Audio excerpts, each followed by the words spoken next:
Hey everybody, welcome back to another Bald Move Pulp. It's one of these prestigious pulpy prestiges because we're going to be talking about The Lord of the Rings: The Two Towers, 2002's epic fantasy, high fantasy action film directed by Peter Jackson. Of course, it's an adaptation of the original work, The Two Towers, by J.R.R. Tolkien. And set adapters were Fran Walsh, Philippa Boyens, and Peter Jackson. This is a commissioned podcast.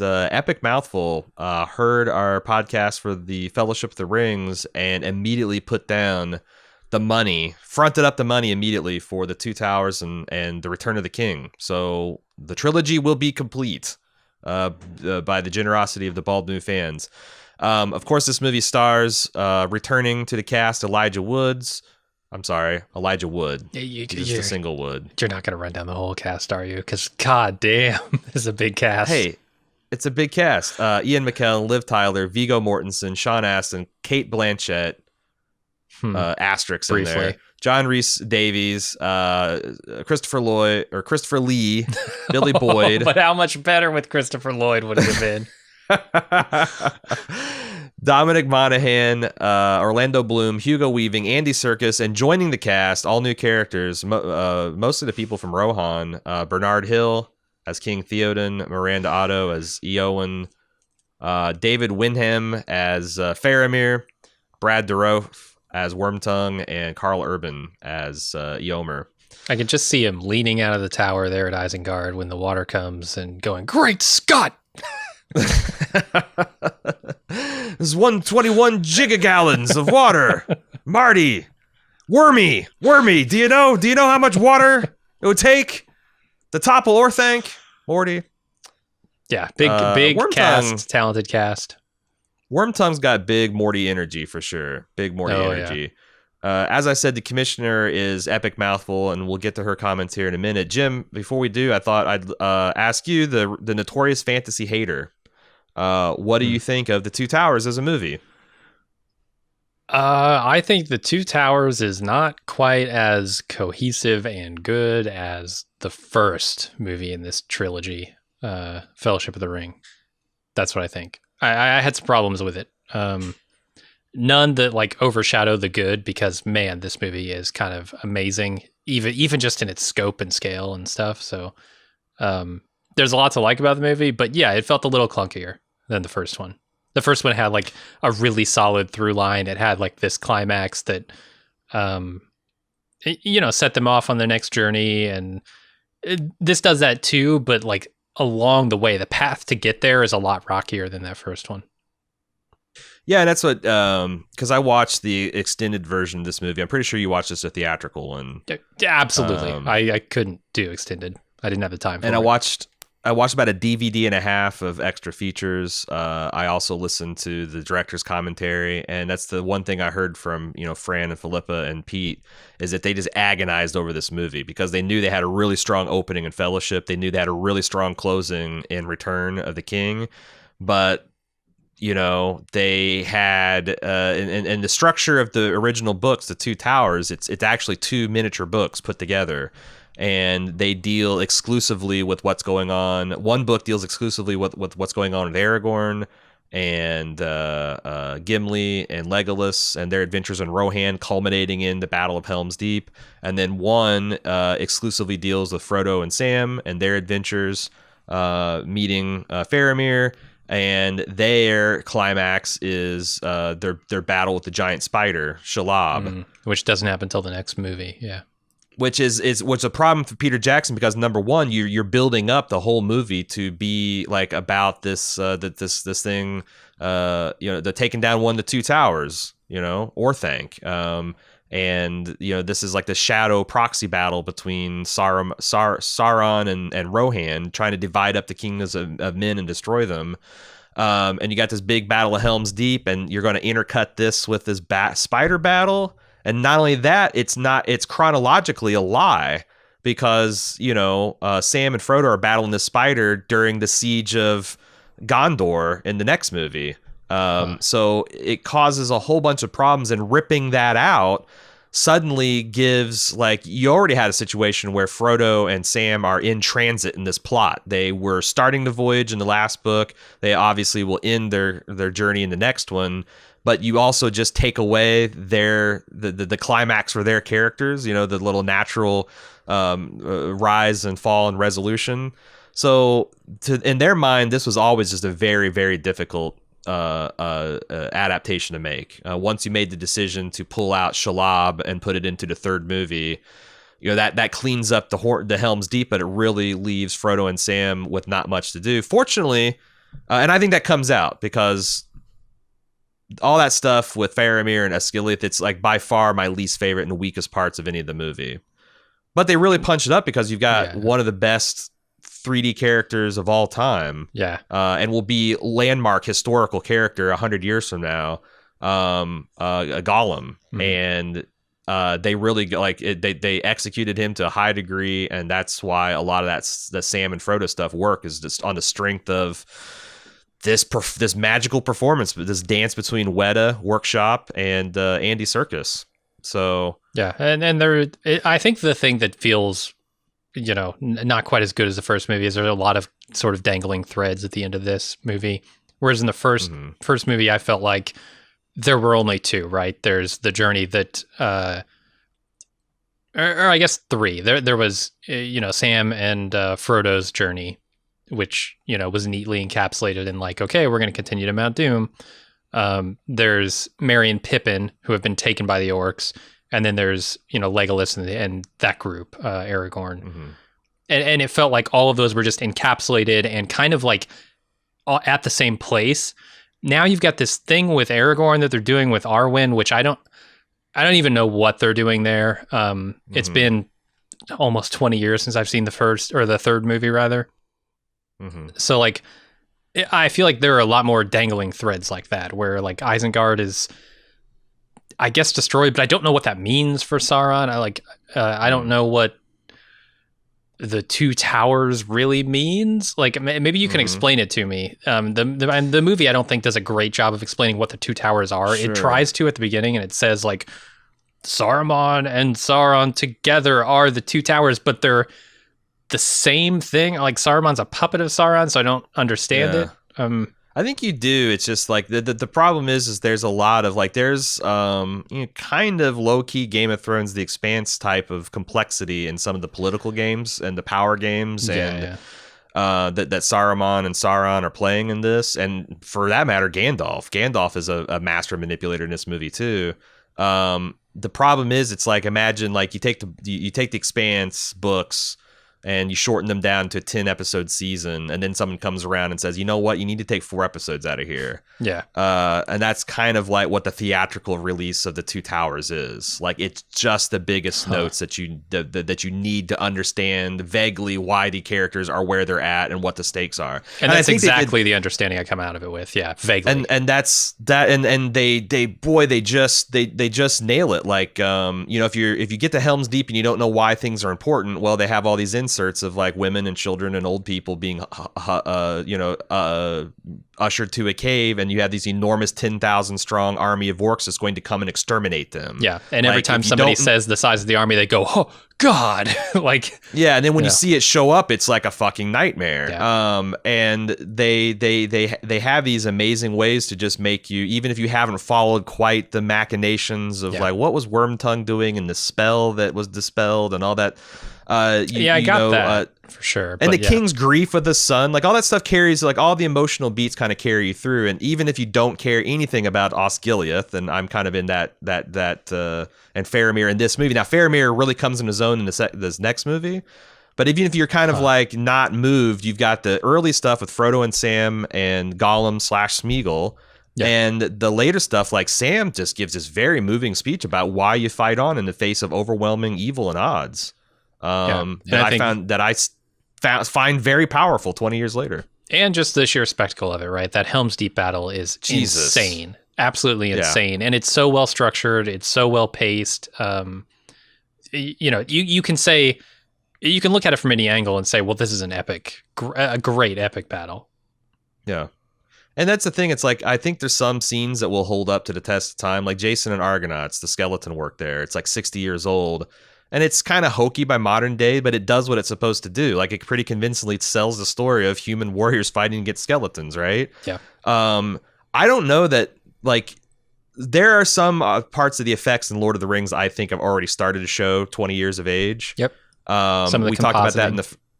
Yeah, we talked about in some of the, it's like, as I thought, like, when I watched them, like, well, this is it. Movies won't look any better, just like you treat video games every release. Like, oh, they've nailed the textures this time. This is like watching television. This is real life shit. But, like, the combination of the darkness and the rain, I don't know that Helms, and the fact that just so much of it was literally real. Dudes wearing enormous orc costumes and shooting on these full-size sets and having a quarter scale model looming in the background that exact distance from the camera it needs to be, and it's all just getting soaked with millions of gallons of water.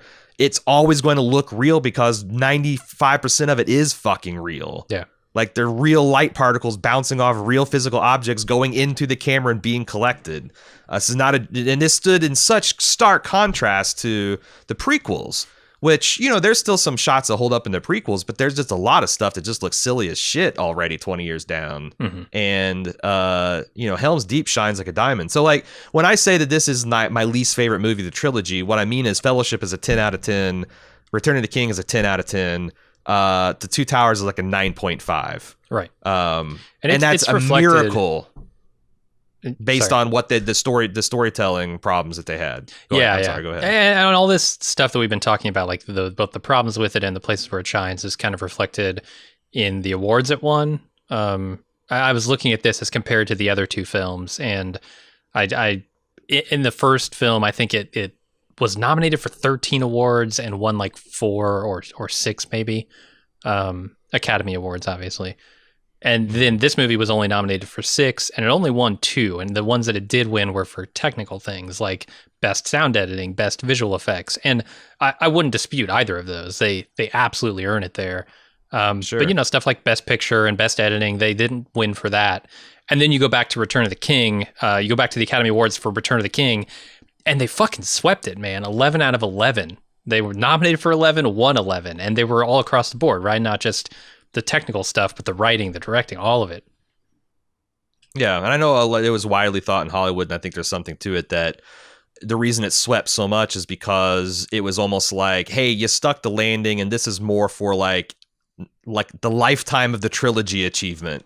Sure, but absolutely than it is earned, for right? individual, because it is, like, what was he doing so much better in this movie that he wasn't in the others? It's just more of like the stunning achievement and the fact that it made $3 billion worldwide. I mean, this one made almost $1 billion. Like, it's shocking to me the budget on this. It was only $94 million.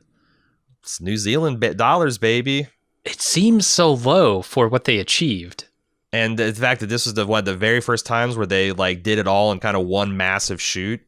So I will say that, they probably stretched that budget over the 2 movies, right? So like, I bet a lot of the systems they developed for creating these digital effects and physical effects as well were all developed, and the money was spent in Fellowship, and then they brought that over and just used those things they'd already developed to create this movie. So it's probably a lot cheaper from that regard. Yeah. And it was a big community effort. Like, New Zealand is almost like a national mobilization to make this work and to kind of give birth to this movie industry. So it was, and like I said, a lot of the stuff I said in the first film or the first podcast applies here too, that like, it was just, I remember what it was like to watch this movie being made. Like, we had several people were keeping visual diaries. Ian McKellen's the one I think of most. Like, I was on Ain't It Cool News every day looking for, the latest leaks and what they were filming, and looking at this costume, this and the casting that, and the people losing their shit about this, that, and the other. It was just a really kind of uniquely fun time. And I'm glad I had it because, like, is fresh off the disappointment of the prequels, which Epic Mouthful is going to be talking about. Do you want to talk about, like, maybe this is a good time to incorporate her feedback, and then we can start talking about like this particular points in the movie. I've got a couple things about just the art and the storytelling, and then I just kind of want to go through wasn't as cool, and this scene did this kind of deal. And evaluate also the big, what they enjoyed last time is the discussion of like the differences between the books and the movies, and also the differences between the extended editions and the theatrical releases. But yeah. Epic Mouthful says, hello, dear Bald Move cult leader Aaron. I am beyond excited. And she put like 17 exclamation marks about this commission, because I said that I was beyond excited that she had commissioned both of them. Says, I must admit that I am in the Jim Jones camp when it came to the Lord of the Rings. In grade school, most of my friends had read the books and swore by them. I don't know why I never got around to them. It could have been my deep and abiding Star Wars love was getting in the way. I wasn't around for the original releases, but that didn't matter because everyone growing up was a huge Star Wars fan, and I had all the fan stuff, the comics, the bedspread, the worn out VHS copies, probably taped off cable, etc. Yep. The ones I watched were my aunt and uncle's taped off of cable television.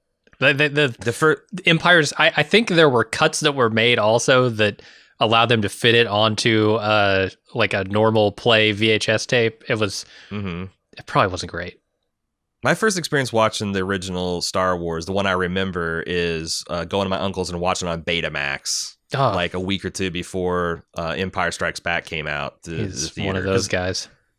I was taken to the theaters to watch, but I was like a year and a half old for the first Star Wars. Yeah. So Empire is the one that I had some actually memories about. Anyway, you can imagine, she says, my lurid disappointment when the special editions of Star Wars released. Han shot first, period. Imagine my abject horror when Jar Jar Binks first opened his CGI mouth. Then, like the savior she needed, the first Lord of the Rings came out. Of course, even before it's released, it was all anyone could talk about, and even though I'd not read the books, I just couldn't get past, well, the same parts that stopped Jim, I think. I was 100% on board, and I fucking loved it. Movie making on a spectacular level. It wasn't the movie buff I wasn't the movie buff then that I am now, but even then I recognized the art up on the screen. I think Lord of the Rings made a lot of people movie buffs. Like I argued in the last podcast, like if you were a big fan, there was an infinite amount of information you could find out about the nuts and bolts of the storytelling, and that's a big formative experience for me. Like The Matrix probably was that for me, but yeah, for sure. Yeah, really thinking about like how you tell stories visually and how you make these decisions by editing and music and shooting and production design. Like all that stuff is inherently fascinating. And when it like comes together with a project like this, I think it makes people really passionate about it. I just completely washed away the disgusting skid marks left behind by the Star Wars universe. More than that, going to see the Lord of the Rings films with my twin sister was one of our last mutually shared quote-unquote happy moments. We didn't get to stand in line and see the original Star Wars movies when they came out, but we did get to have that experience with the Lord of the Rings film. We had an air quotes extremely traumatic, abusive childhood, and the movies may have been one of our few and maybe only shared happy and safe spaces. We loved the Lord of the Rings films and probably talked about them for hours. I'd forgotten how old these films were and how long it had been since I'd sat down and watched them and how long it's been since my twin sister and I have even spoken. And I'd forgotten that my twin sister and I had gone to see them together in that first place. After listening to your excellent podcast, your enthusiasm brought it all back and reminded me of those fantastic movies deserved a rewatch. She promptly sat down and watched The Two Towers and Return of the King, and when she was done, knew that she had to hear Bald Move's takes on them. Beyond the deep lore of the books, I really appreciated behind-the-scenes movie making and the history that you spoke to as well. I'm a sucker for all the extra details, and listening to your podcast of the first movie was like falling down a rabbit hole, a fun one. Is there non-fun rabbit holes you can fall down? I guess sure. so. Yeah. But I just think of rabbit holes like, yeah, it's a good time. Alice in Wonderland. More than that, I've been incredibly fortunate during this pandemic, not only to have and keep my job, but to find a new and better paying one in the middle of it. I've been waiting or wanting to donate to Bald Move in some way to give back for all that you have done for the Bald Move community. My new job has made that possible. What better way to give back to Bald Move than to commission something that I believe the community has wanted anyway. So there you go. She says she'll consider whenever these are complete to be her own personal birthday / Halloween / Christmas present to herself for the year. And yeah, I hope these are the wonderful treat you're hoping for them. I'm going to do my part to make it happen up. Epic Mouthful. So everybody, thanks to Epic Mouthful for making this happen. I want to I kind of have these things broken into like art and storytelling, and then again the best scenes. I want to talk about the art stuff first. Gollum. Like, can we Yeah. talk about what a triumph of technology and artistry that this is? Like, I'll let you go first, so I don't run the fucking tables here. I mean, this was even to someone who wasn't, following the actors' diaries and the filmmaking aspect of this. This was something that interested me from the jump before this movie came out, right? Because everybody was talking about the tech used, and it's just cool. Even if you're not a fan of like fantasy films, all this tech was so new. This is 2002. This is 18 years ago that this stuff was being done. Before that even, because these were kind of made in tandem here. The first two movies. And yeah, it was just a really, really cool thing to see. Like it was like that virtual reality thing too, because you got the visors where you can put those on and see Gollum in real time as you're looking at Andy Serkis, and like VR was kind of a stupid thing back then, but that intrigued me. I don't know. I still, like, watching this, I'm still thoroughly impressed with the visual effects that they were able to pull off with technology that didn't exist at the time. Yeah, and there's so many Gollum's one of the more well illustrated things amongst the Tolkien, best bestiary.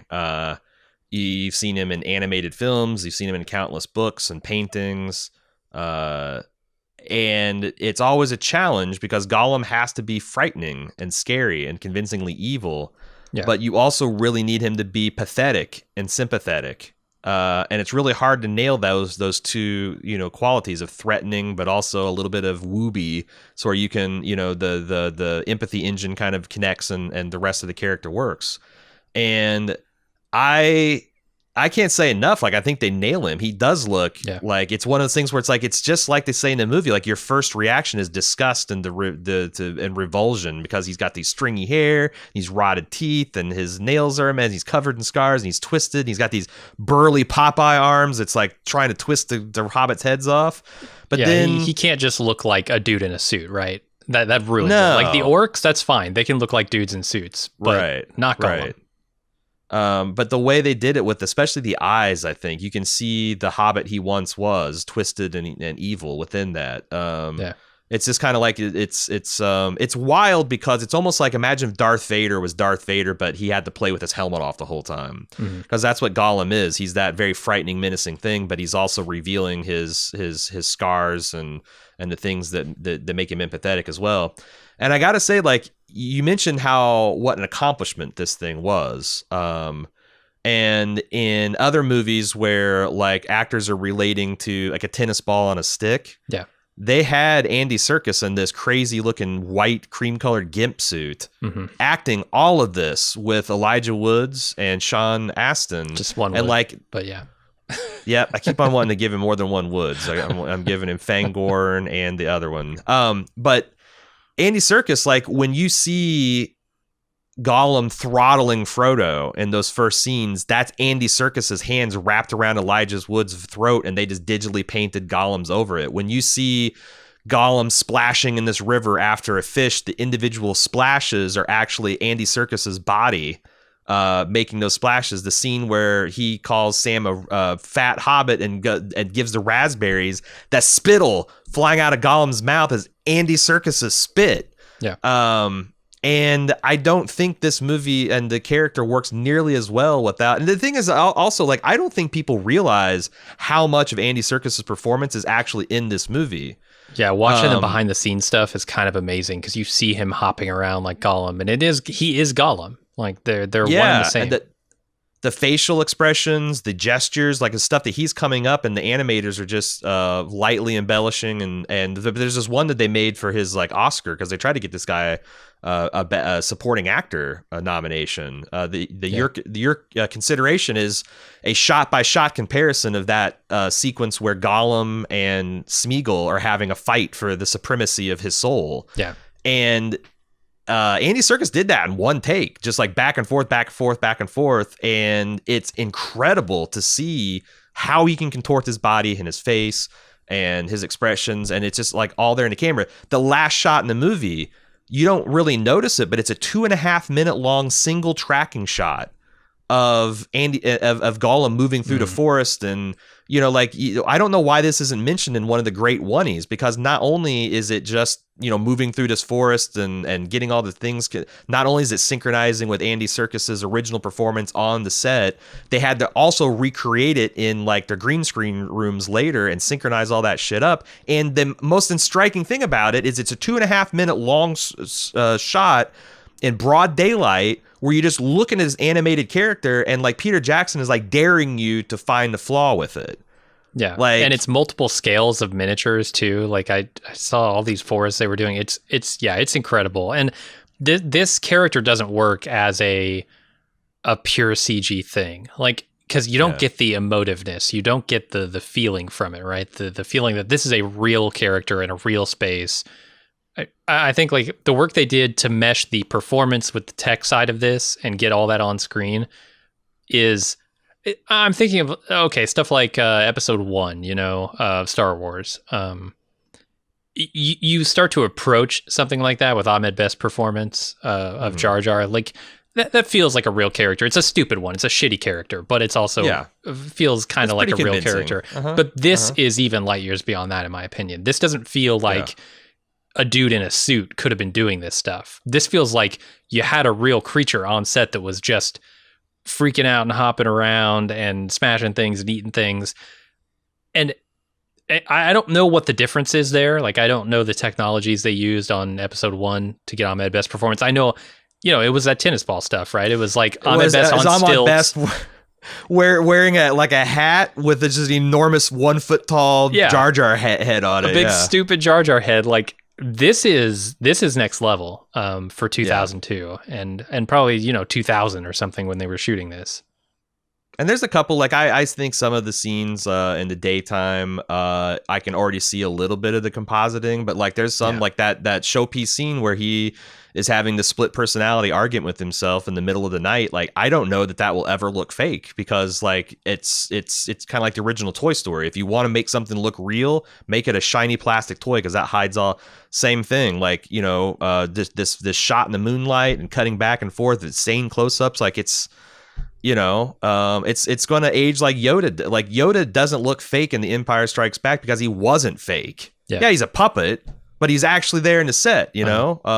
And I think that you every once in a while you have these kind of magical performances, and I think Andy Serkis is every bit as good as like Frank Oz with Yoda, if not even better. And the other thing is, like, Andy Serkis did a lot of homework and studied. Like, you can see a lot of like Boris Karloff's Frankenstein and the Mummy, like especially the early work when Sam and Frodo have got the elvish rope and it's burning him, and he's like grabbing at his throat and doing this kind of that's like right out of Boris Karloff's The Mummy, and it's just all of his instincts for doing Gollum, and the voice, like the fact that he was only supposed to really show up, and he was paid to show up and do the voice.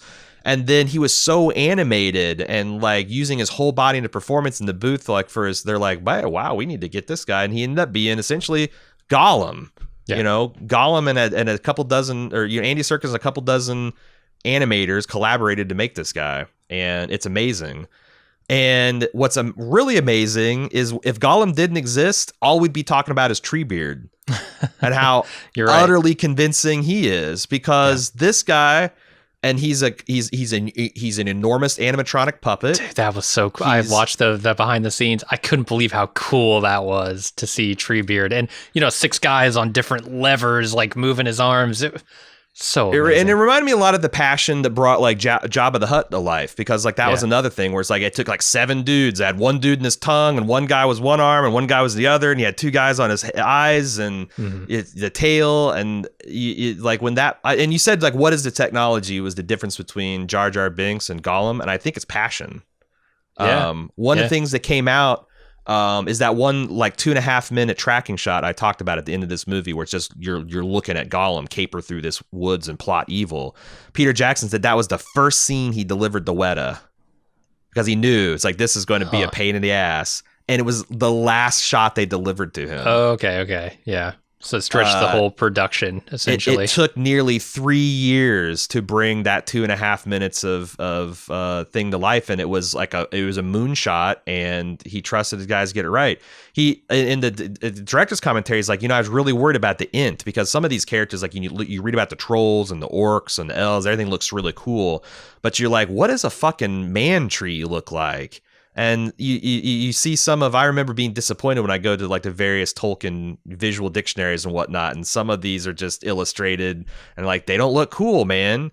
But he gave this one artist, and he came back, and the guy just essentially nailed what Treebeard looked like in one shot. And it's great because I remember that was one of my personal favorite scenes in the book, the Ints all getting pissed off and storming Orthanc, because you kind of were like up for it, like the idea like these 30-40 tree men are just going to come in here and wreck house. But the way that Tolkien built up the narration, where it's like these guys are all slow and they're just kind of workmen, like going to work, just like breaking down the walls and stomping on orcs.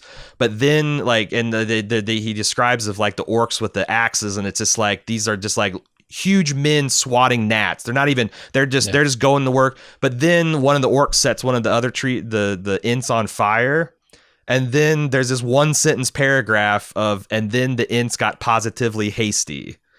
And it's just this incredible scene of like Merry and Pippin watching, like it's really to describe it, it's like have you ever seen like a tree over the course of 150 years pulverize a rock?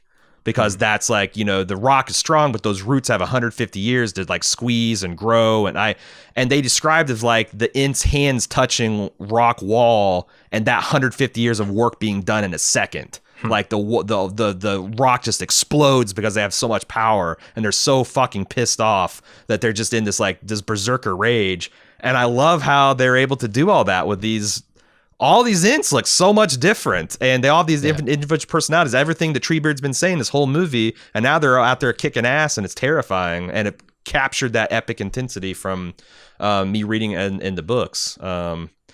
And also, like, they tell a story of, like, these guys are kind of dull and stolid and pedantic and slow and frustrating, especially to these guys live for thousands of years and millennia, and they're dealing with hobbits that, a long-lived one lives 111. It's all great stuff. And again, no one really talks about it because Gollum is that much more fucking amazing as a character. And that's the thing. You talk about the passion involved here from, everyone. Obviously, but it's all focused kind of around Peter Jackson, who, of course, is the impetus for this whole thing, I would say. And every time he's on screen in the behind the scenes stuff, you can feel that passion coming through, right? And it's like he's just got his eye on every detail. He feels Lord of the Rings in his blood, and he's putting that all on screen. Bursting with energy and enthusiasm and optimism everywhere he goes. Like it's like a beacon of light on the set, Yeah, and unwilling to give anything else than the exact vision of Lord of the Rings that he has, and it doesn't come across as like that domineering sort of director thing that sometimes auteurs can do, right? Where they've got this vision and God damn it, everybody else is going to fall in line behind him, or else. It comes across as like this genuine group effort where he has inspired everyone underneath him, everyone else working on this film, to the same levels of passion that he has for the material. Yeah, thousands of artists working their very best together over the work of 3 years, and he's the one, and not because of drudgery or because but because he's inspired him, like you said. Mm-hmm. So in the last movie, we talked a lot about the production design of like the elves and like Aragorn's ranger look and the dwarves and some of the other stuff, the individual armor, and how cool and different looking the various elves' domiciles looked. For my money, the writers of Rohan are the ultimate in like character design. I think these guys look so fucking cool. These like Vikings crossed with like Mongol steppe people. Just like all their culture goes around revering horses, and it's worked into their armor, into the embellishments of their buildings, and their sword hilts. Like everything about this stuff feels so solid. And like it brought the thing that was happening to comics already, where it's like, okay, yeah, Wolverine looks cool and blue and yellow tights in the comic books, but when in the movies, he really needs to be wearing like some kind of leather armor or something, or it looks dumb. Sure. Like this is you compare the work here to like Excalibur, where everything's like this highly polished and stylized metal. This just feels like, yeah, this is what like the Rohirrim would wear.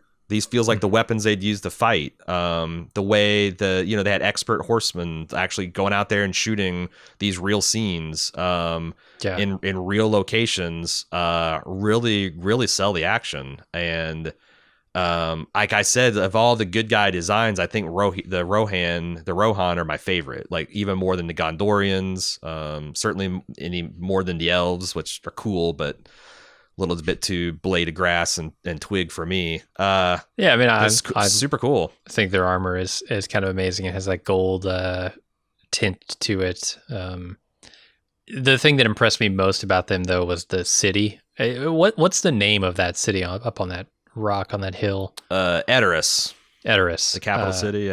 Yeah, that is just a fantastic set, and it's something that they really built. If you look at the behind the scenes stuff, they were filming on location in that city that they constructed from scratch, much like Hobbiton, right? Mm-hmm. They don't have to do a lot of visual trickery here because they have the real place, and every actor and every effects artist and stuff you see talking about the place is like, I had a hard time doing my job there because it's so beautiful. You look out across the plains there, and then you just see these snow-capped mountains while you're working away on like thatching a roof or whatever. And these craftsmen are just blown away by the beauty of it before the thing's constructed. And then to be in that place filming must have been just incredible. And you get so many gifts by having locations right there, because I guess that place was windy as fuck. Yeah. To the extent that like it was kind of dangerous to like, do construction and stuff during some of the seasons. But like that shot of Miranda Otto running out into the, porch of the king's lodge and kind of looking out after she is at her lowest point and her hair is whipping around and her dress is whipping around her body, and this banner just tears off and goes flying. Like Peter Jackson said in the comments, like, we thought for sure we'd have to rig that to a wire or do something. Yeah. But we thought, let's try it. Like we just rigged it to rip, obviously release, but like that's a real banner that just gets taken by the wind and takes if I had directed the fucking banner myself, I couldn't have gotten a better performance out of it. And you just get that for free when you do things real, That's the thing, like, building the mountains and compositing that in and matching the, performance with the digital effects. All of that's like $1 million shot right there. And you get it for the cost of building that town, plus the many, many other shots you get there. And there's also a lot of glue. Like it's true that that's a real set, but like they also embellish like the middle rings, like like the walls and some of the buildings on the lower levels are CG. But what your eye is focusing on is the center, and Peter Jackson knows that, and that's all real. So everything that radiates out from that kind of eases the compositing and is just always going to look that much realer because the central thing it's built on. Like we're going to talk about Helms Deep, where like you've got some shots that are like 4 or 5 different scales of things all shot together and mocapped and electronically camera followed, and you'll never know it because again, most of the stuff is real. So I thought that's amazing. And the way that because the first movie really coasted on that realness. Like most of the shots outside were really they're out there in New Zealand, which is a good stand-in for Middle Earth. I was actually amazed at how much of especially Frodo and Sam stuff was just studio and like parking lot. And all the stuff in Fangorn Forest was various, and they didn't even have, that's the things, they don't have movie studios in New Zealand at the time. They were looking at like grocery warehouses and like automotive parts manufacturing facilities and things. Big open space. I need 100 square feet of climate controlled shit. Where do I get it? Oh, it's here. And then he's built these forests out of it. And and like the dead marsh, I thought sure that they just went out in the marsh and filmed that. That's a flooded parking lot. right by the largest airport in Wellington, and I guess like all of their audio was useless because the planes taking off and the plane's taking off, and Peter Jackson joked, it's like we kind of thought like, could we get away with letting the 747s be the fell beasts because they're in disguise so much. You could just like, hey, they're the fell beasts, what are you gonna do? Yeah, just paint a couple dots on them and then CG in some fell beasts. Yeah. But man, they just nail the lighting, and when they do this like, so they composite that stuff with a couple of helicopter shots of establishing things that kind of sort of look like that in New Zealand. Yeah. And again, it just the fact that everything else is so real, you don't look too hard at the seams of the stuff that's not. And then the other thing about this movie, the one that I really remember popping out at me is the segment they did on these things, what they call bigatures. Which is miniatures, only large. Like both of the towers, Barad-dûr, the Dark Tower that Sauron lives in, and Orthanc, the tower that Saruman live in, those are like 25-foot tall resin casts that artists have chiseled down to like individual like windows that have railings and torches, and they can be lit with inside with LED lighting, and they can flicker. And what that allows you to do is take a camera, like this micro camera, and just swoop up and pan, and you can get like, an inch away, and it looks utterly convincing and real because it's, again, not a real tower, but it's so huge and has so much detail. I got to see both of these things at the Lord of the Rings exhibit that I went to at the Indiana State Museum, and they're just super fucking impressive, man. And Helm's Deep, they actually built a 1/4 scale Helm's Deep just to do like the have the little massive Weta miniatures running around in. But Peter Jackson had that flown out to the quarry set and set up in the background. So again, like I was saying, they put it right at the scale distance it should be in the background, and there you go. You don't have to composite anything. You just turn off the lights, dump a bunch of water, fire up the cameras, and you got fucking Helm's Deep. Yeah, because they only built a few chunks of Helm's Deep at full scale, right? Like that ramp is one of them because they needed horses to go up it, and they were going to do some shots specific. Like a little bit of the keep and that big wall. Right. With the ditch in it, yeah. And then everything else all that is stuff, various scales of miniatures composited in, or sometimes, like you said, literally placed there.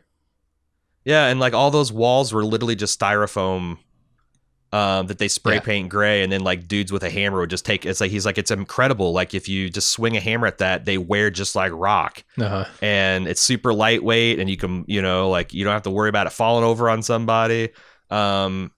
You would think, like, when you hear stuff like that, like, oh, this thing's going to be made out of foam, you think it's going to look fake as hell. But again, in the lighting conditions they use, it looks utterly, utterly convincing and real.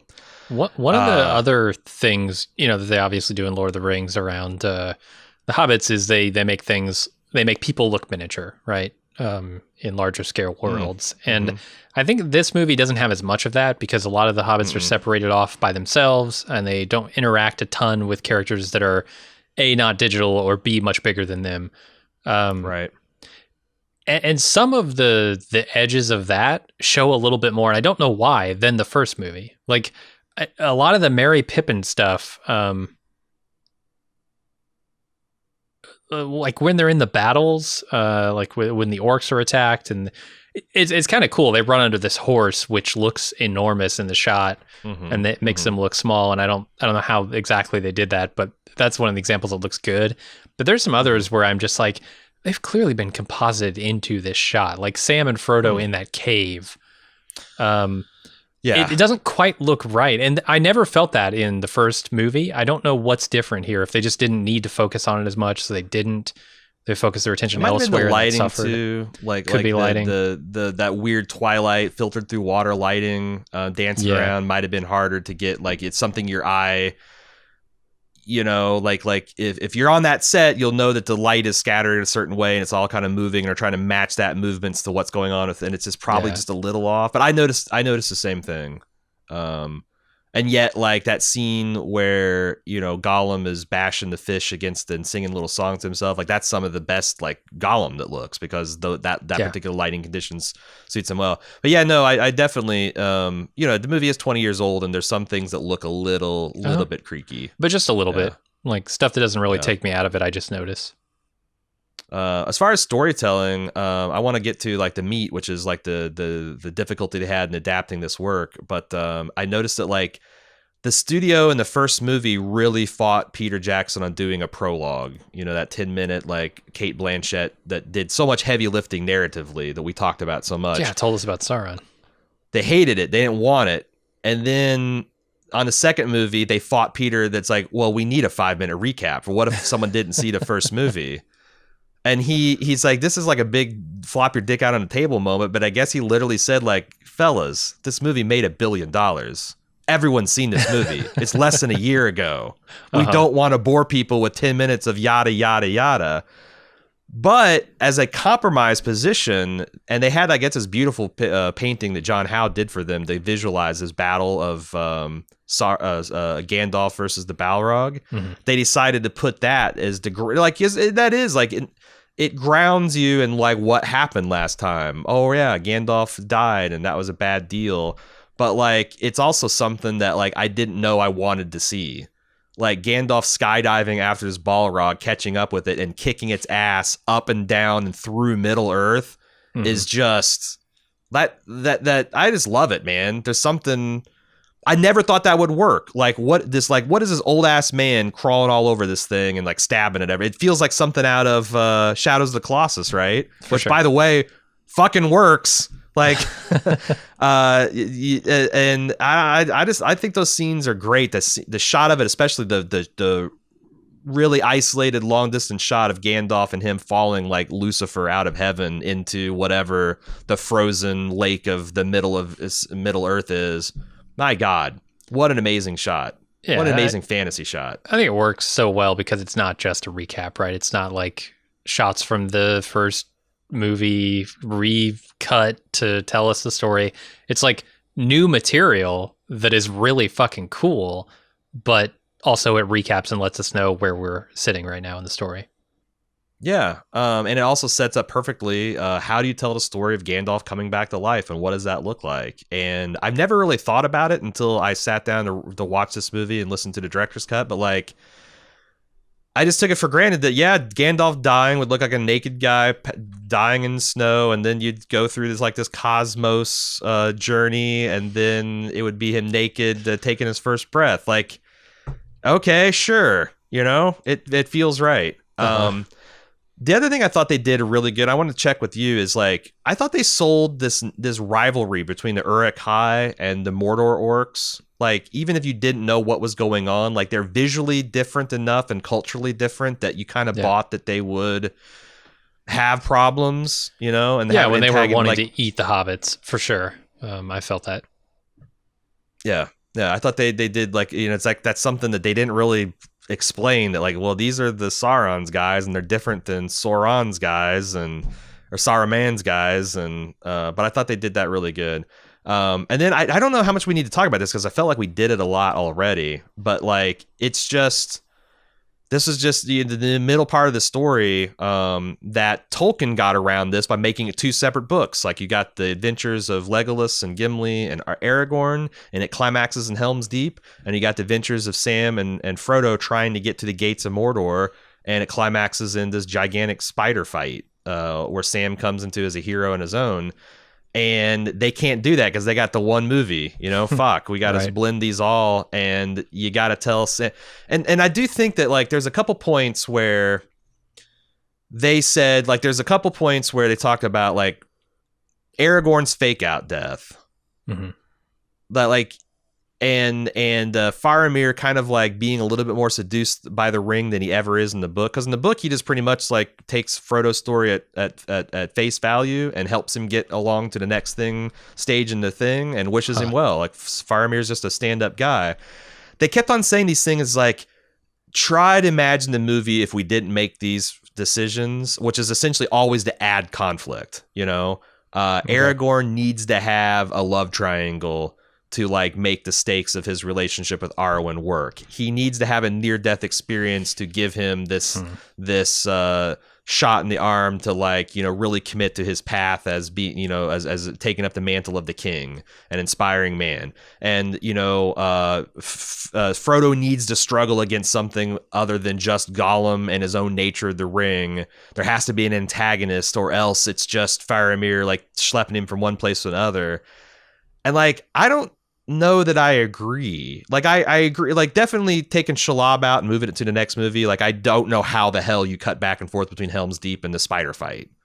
Like, they don't really complement each other, and they're not chronologically the same. So you have to do that. But all these other decisions, I don't know, especially like the Arwen and Eowyn stuff. Like, yeah, that stuff I didn't give a shit about. It's like 2.5 minutes of this movie. And I'm not buying the love triangle part either. Like, a single conversation and a couple of glances does not a relationship make. And I didn't feel like it does not a romance make. Like, okay, they respect each other, but he's got an interest, right? In Arwen. So I don't really know what they're trying to do. I assume a lot of this is setting up stuff that has to happen because it happens later in Return of the King. The thing is like, they had to do some stuff with Eowyn, because the stuff about her being like, this is Cersei Lannister's story. Like, she's the daughter of a king, daughter of kings, but not an accident of her birth. She would be riding a horse with a spear in one hand and a shield in the other, and she'd be defending. And she's trained for this, and she's like, I also love that that foundational line of like, our women learned long ago that you don't have to carry a sword to die upon one. So like, they got this woman warrior culture that they sell throughout the movie. You have to get that stuff, but like, her just kind of loving Aragorn did not like, and they did so much of that stuff really well, but the shoehorn love thing, and there's another 10 minutes in the extended version to kind of bolster that and give that a little bit more space to breathe, but it just never, I don't know, it does never, it go anywhere? It never felt. I don't remember Return of the King well enough to remember if that goes set anywhere.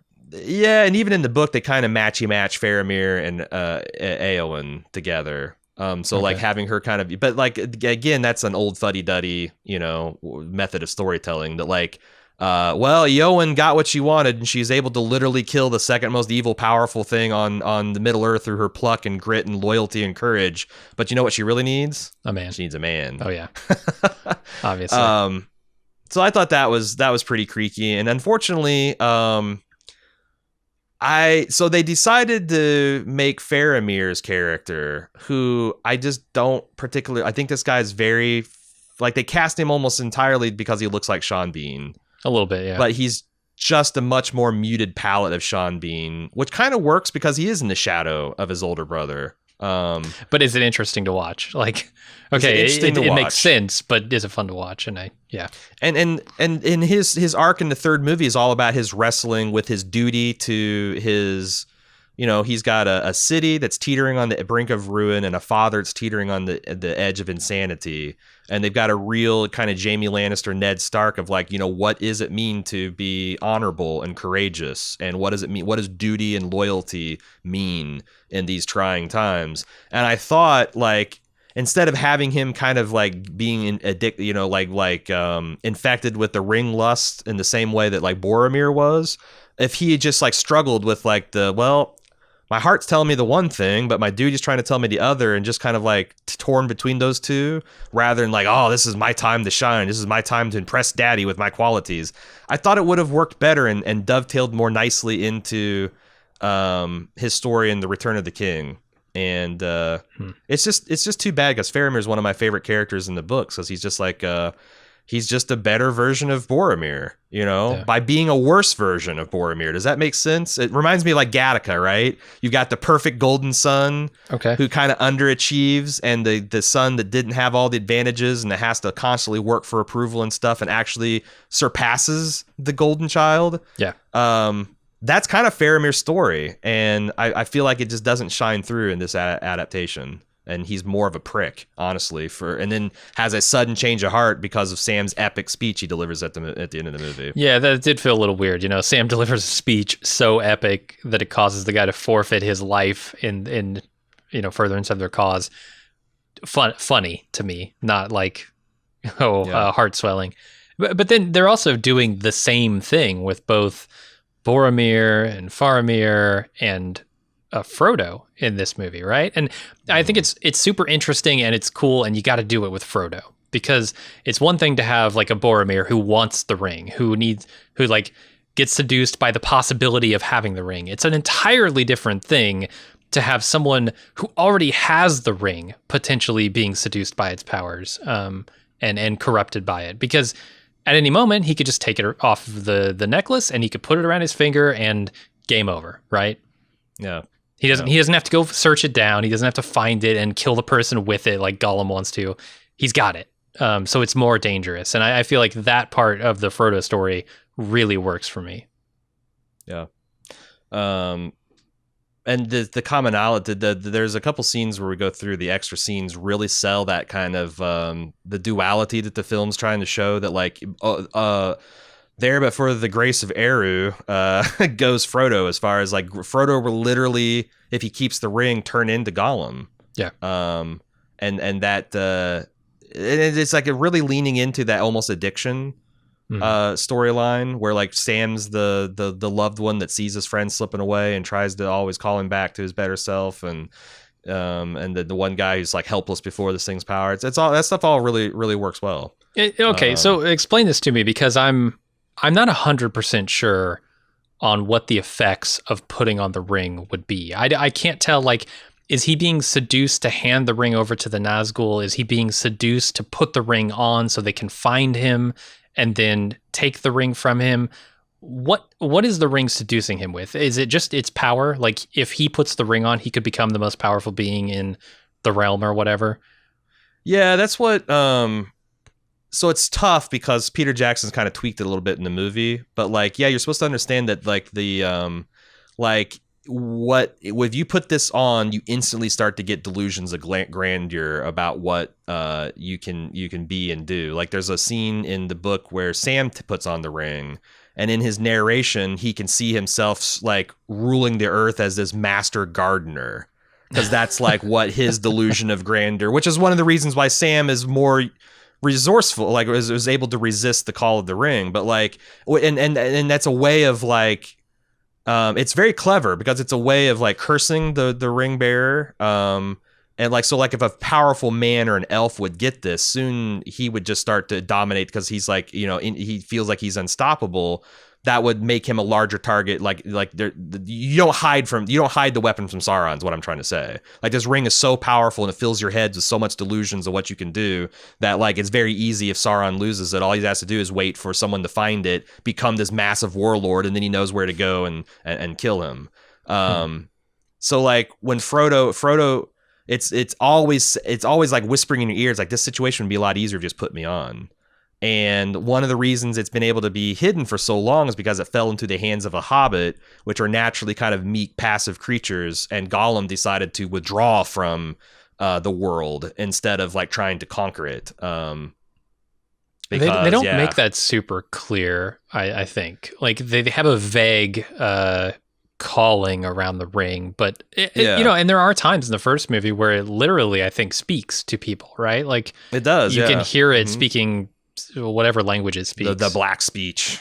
Yeah. In this, they've kind of dropped that entirely. And there's this vague sense that Frodo is somehow being pulled by the power of this ring, but they don't make it explicit that, like, is it him just like considering the possibilities that he's seen when he's had the ring on? Is it like a metaphysical like pull from Sauron? Yeah, like what is it? The ring wants to be found, and like if you put it on, like it suddenly turns you into a psychic beacon for the Nazgul, and like now they can, because they're like these beings that are half torn between the shadow realm and the real world, and they see you see what when Frodo puts on a ring, you see how they see, like the world is very washed out and muted and lifeless and colorless, but like Frodo shines like a beacon because now he's got this thing that's putting him into the ring wraith world.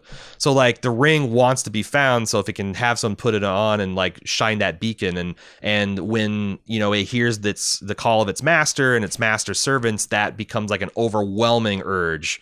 Because you're fearful and you can hide, you can disappear with this ring on, but it's like there are several times where he's like petting it while he's like half asleep, and I can't tell. Maybe I wasn't listening at high enough volume. Did they insert the ring speaking to him? Because I feel like that would have helped significantly. Just it could be doing what they did in the first. I think chapter. the you're supposed to understand that like in the first movie, the way that after 50, 60 years, Bilbo had started to call it my precious. Yeah. And Bilbo hardly ever wore the ring. It was kind of a curiosity that he kept around. Frodo wearing it this long and having it around his neck has like rapidly accelerated the effects. And there's actually some deleted scenes where they were going to show like Frodo having a premonition of himself turning into Gollum, where they're going to give him the Andy Serkis treatment, like have his hair falling out and his teeth falling out. And there's some pretty horrific shots of Elijah Wood half Gollum-fied if you want to search for him. Nice. But they were, because I think that's something Peter Jackson, I got in the director's commentary, is like they felt in this movie that they didn't make all this stuff quite clear, but they tried to sell it on like, you know, like that visual of Frodo offering himself to the fell beast and like it's almost ready to snatch him into before Sam comes and saves him. It's a hell of a shot. It looks like a pre-Raphaelite painting, you know. So if you can't get the metaphysics nailed, go for broke on the visuals, I guess, is the philosophy there. Yeah, coming out of the first movie, I thought it was more just like you were seduced by the ring when you put it on, not that, oh, if you have this hanging around your neck, you'll constantly be seduced. But they did disavow me of that through the course of this movie. But maybe in a little too vague of terms. I think it's kind of like, it's like, you know, trying to put it into a Chernobyl kind of context. It's kind of like the difference between having a piece of the reactor core kind of around your neck, which is bad, versus like swallowing it. You know, sure. It's like when you put it on, it's like it's a concentrated dose of what you're always getting as a corrupting influence. The closer it is to you, and that's the fact that like the servants of the enemy are calling to it and it's calling to them. That's fucking Bilbo never to put up with that shit. Okay, so, while I'm asking dumb, simplistic questions about Lord of the Rings, can I ask you about the two towers? Because you mentioned them earlier. They both have names. Like there's the Eye of Sauron on one tower, right?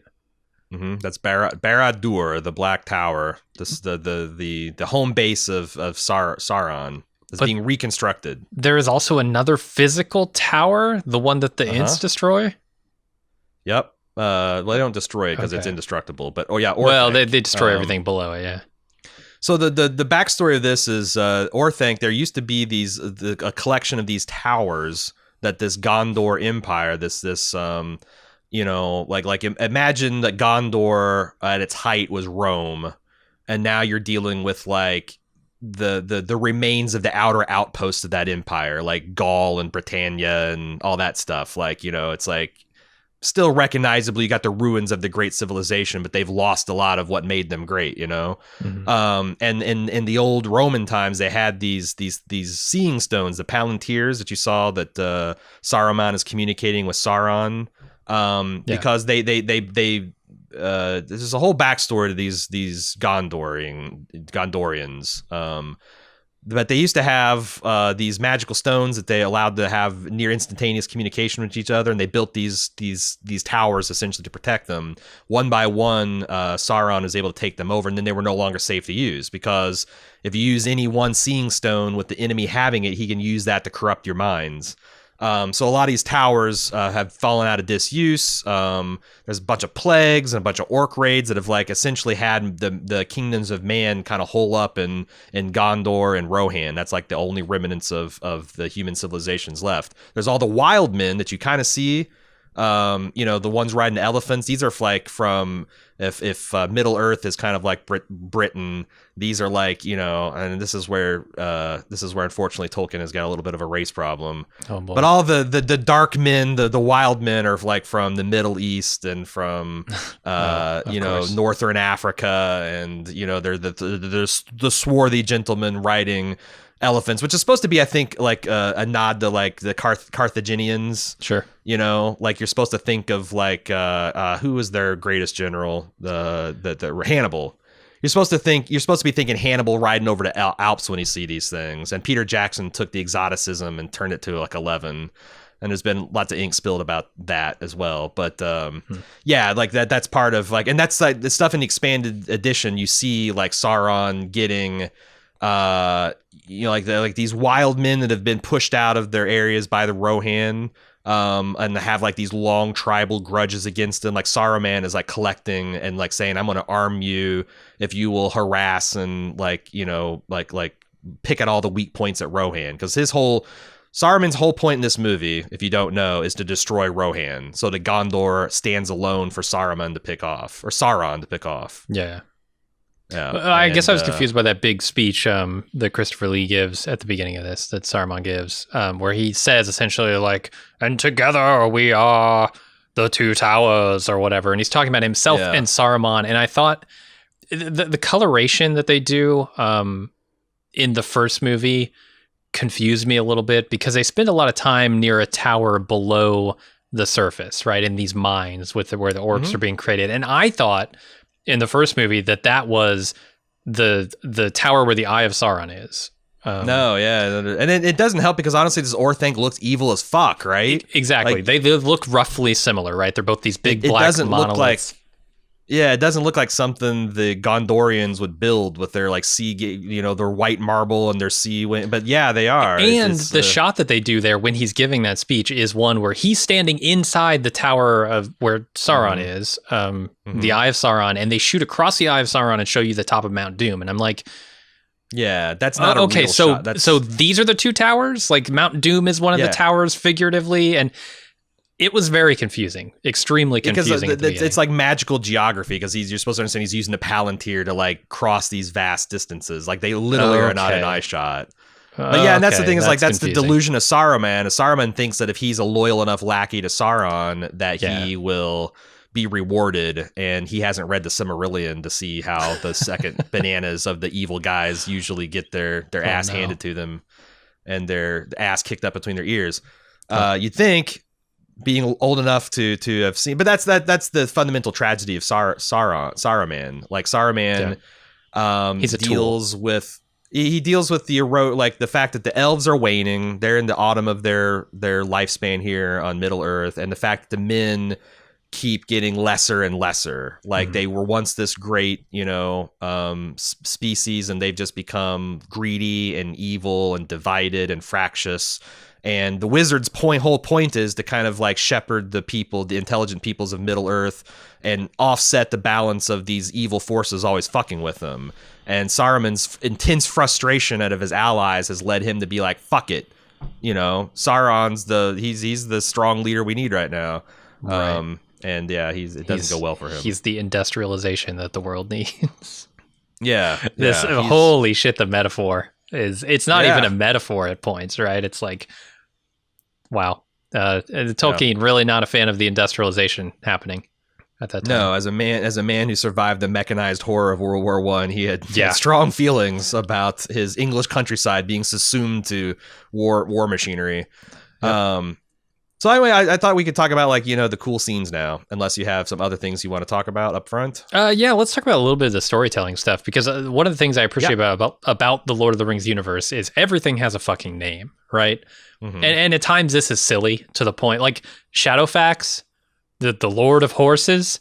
I didn't see anything that horse did that any other ass-sold horse couldn't have done. Like, what the fuck? Uh-huh. Shadowfax, the Lord of Horses. Why? Because he's got a white coat? I've seen white horses. He doesn't need a saddle. That's a thing of the savings you need when you have an immortal horse that never needs saddles. Like, is it Shadowfax that doesn't need the saddle, or Gandalf that doesn't need the saddle? I think it's Shadowfax. He can gallop so fast and so sure. He never throws his rider. He's a mystical horse. So there, it's a little bit ridiculous. It's like trying to build Shadowfax into this thing. It's almost like if you are literally action offending figures, dozens of people right now. I know. I'm sorry. Jim's apologize. Talking shit about Shadowfax. What the fuck? He's the Lord of Horses. Yeah, but I mean, this is your eyes cheated by some spell that you can't see how much better he is. Come on. This is why Shipwreck has a name in G.I. Joe, so they can sell a fucking action figure to you, right? Like, this feels like that before the time of action figures, right, and the extreme marketing of this stuff. But all the other stuff they do with the names of places, I think, is really compelling. It's like, before we ever get to the Black Gate, they call it the Black Gate, right? And it has an ominous feel to it, and people react to the name. All of these different places, and it's down to like Fangorn. People know what Fangorn is. What, they're insane. They went into Fangorn. Why would they do that? Right. And it serves as like this little bit of foreshadowing where you can sort of like feel the weight of the name vicariously through these characters. And I think that's a really compelling way to tell a story. And it honors, like, if you look into European folklore, the Dark Forest was always a gruesome, terrifying place, because in the old days, that's where wolves and bears lived. Like, absolutely, yeah. You left the light of the settlement. You went a mile into the woods at night, and it could be your ass, man, because there was things bigger and badder and more vicious than you. So this is like, and you see this Hansel and Gretel, the witch lives in. You see this over and over and over again in fiction, and like Tolkien knowing all that and turning into this like it's a shared. These people have a shared history. Like, you don't have to tell Gimli what Fangorn Forest is. He's heard about it. Yeah. And the hobbits know it's a bad place. And even the orcs are kind of scared of it. It's kind of cool. And you don't need to be told why. They're about to show you. It's full of terrifying tree shepherds. They'll stomp your ass. Yeah. For sure. If you try to light a fire for warmth, So it's like, and again, that's also something that like was intensely satisfying to Tolkien, the idea that nature itself, like there was some kind of like, if you push the planet to a certain point, that you're gonna rip us down, we're gonna rip you down, motherfucker. Like it's Captain Planet, right? It's literally the fantasy of against the forces of evil men, the planet itself will fight for itself. It's too bad. It's too bad it doesn't. It does. It has ways of fighting back, but yeah, that's true. We're currently feeling the effects.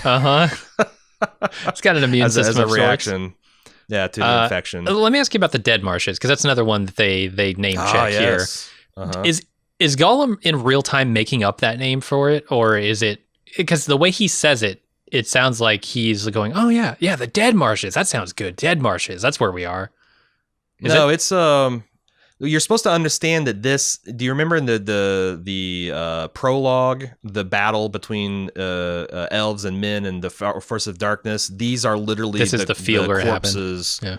And these are like there's some kind of evil magic and the destruction of Saruman. Like these are that it's like pretty much as described, and that there's these shallow pools. And I guess this was inspired by Tolkien's horrifying experiences of walking through the battlefields of World War I and seeing huge craters full of water and filled with men, and they're just like lying there sleeping at the bottom. And it was so creepy and unnerving that he worked this in, the idea that what if you walked in France today, and these things were still magically there, just reminding you of the dead and the horrific cost of wars before. And it's also Peter Jackson as fuck. Like every once in a while, these movies go into that dead alive gear, and when Frodo falls into that water, it's like it's straight out of the schlocky New Zealand horror days. I really liked it. I thought it was great. I was just specifically wondering if they were called the Dead Marshes, but. And I think they have an actual field, like it's not the Pelennor Fields, because that's where the Rohan do their charge in the next movie before that big open field before Gondor.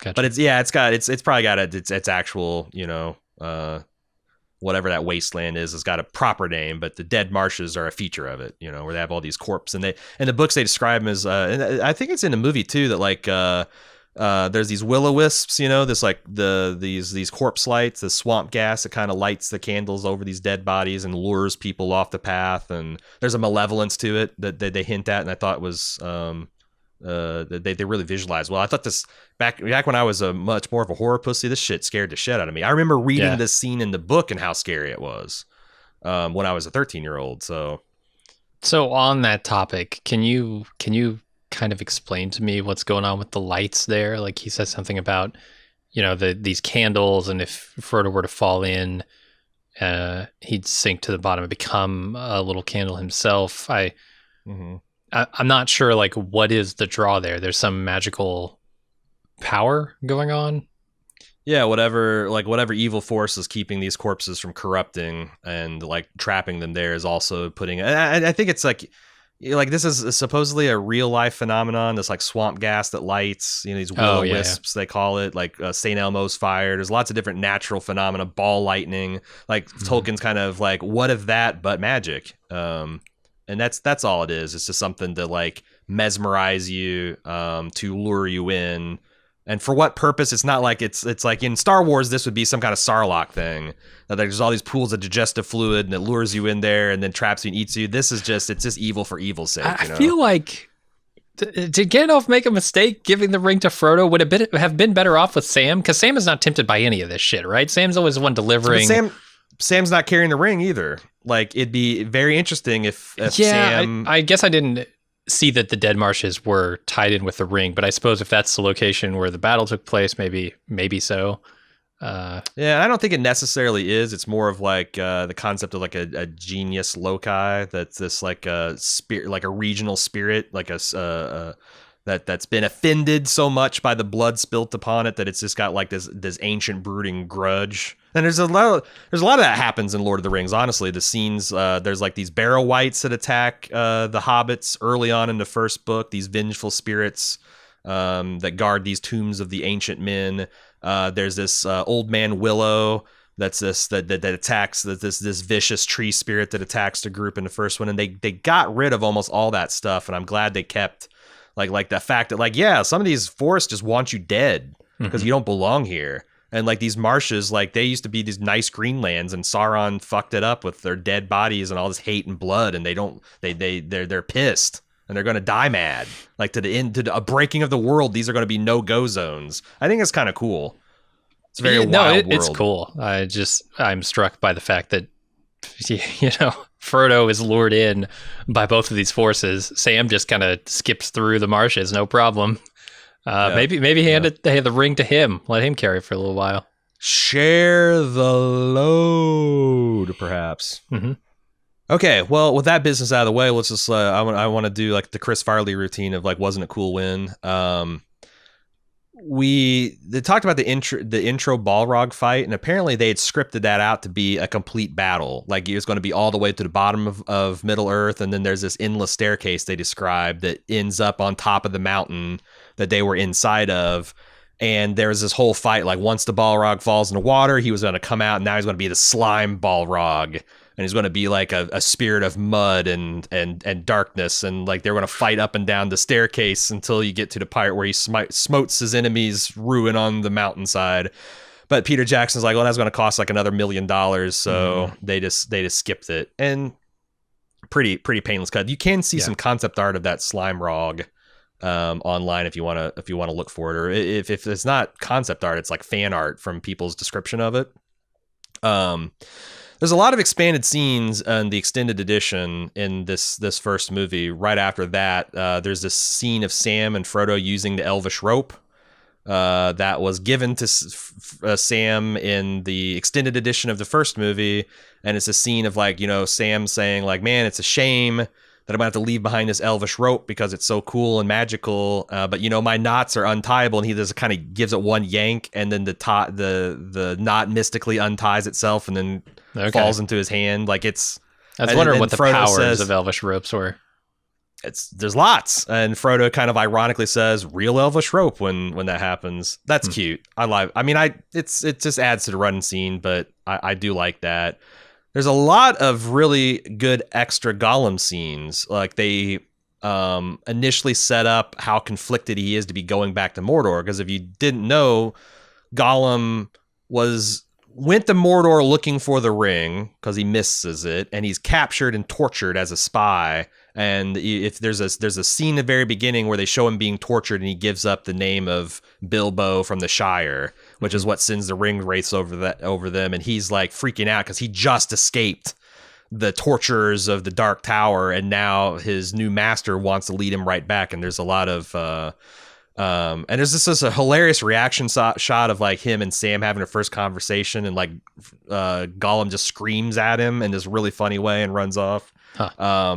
There's also a really funny scene of him trying to eat elvish food and almost killing him. I do like the scenes where they're talking about, you know, fish and chips and cooked food versus raw food. Yeah, it's good. Yeah, and he's just pitching some really premium fits. He's like, "Oh, we must starve," and they're also showing the parallels between, like, Frodo starts to see, like, oh God, this is where I'm headed if I don't master this ring stuff. We talked about the dead marshes and how, like, I thought this scene was really effective and creepy, and it's Peter Jackson, the hell and back. Mm-hmm. We already talked about, you know, like what this actually representing. Again, the bonus of having Andy Serkis there on set is like it's literally Andy Serkis bodily dragging Elijah Woods out of the water, so it's not like Elijah Woods has to act like it's a real force dragging him and grabbing him. And this is also like the emergence of Smeagol, the softer side of Gollum is starting to assert itself. Sam and Frodo at the Black Gates. I didn't have like a real vivid imagination of what that looked like, but like, god damn, the fact that this massive machinery and is powered by cave trolls. Are you kidding me? And like the pomp and circumstance of it, I thought is incredible. Also, I love it from a fan and a world building perspective, because the other thing about these elvish cloaks was they're supposed to be like this almost predator-like camouflage, not ostentatiously, but like if you're in a forest, it's kind of dappled in wood and brown. And if you're in a desert, it might be sand color and extra dusty. And the practical effect of Frodo throwing this cloak over him and Sam and it looking like kind of a crusty rock. I just thought that's like, it just nailed the effect, and they don't even make a big deal. As a matter of fact, imagine you could miss it if you don't look for it. Yeah, I mean the effects in that scene are maybe some of the dodgiest with the Blackgate, though. Like the compositing and stuff, it feels a little weird. Yeah, it feels like it's a little creaky. Now they're going to be doing a 4K release of these for the first time on December 1st. Holy shit!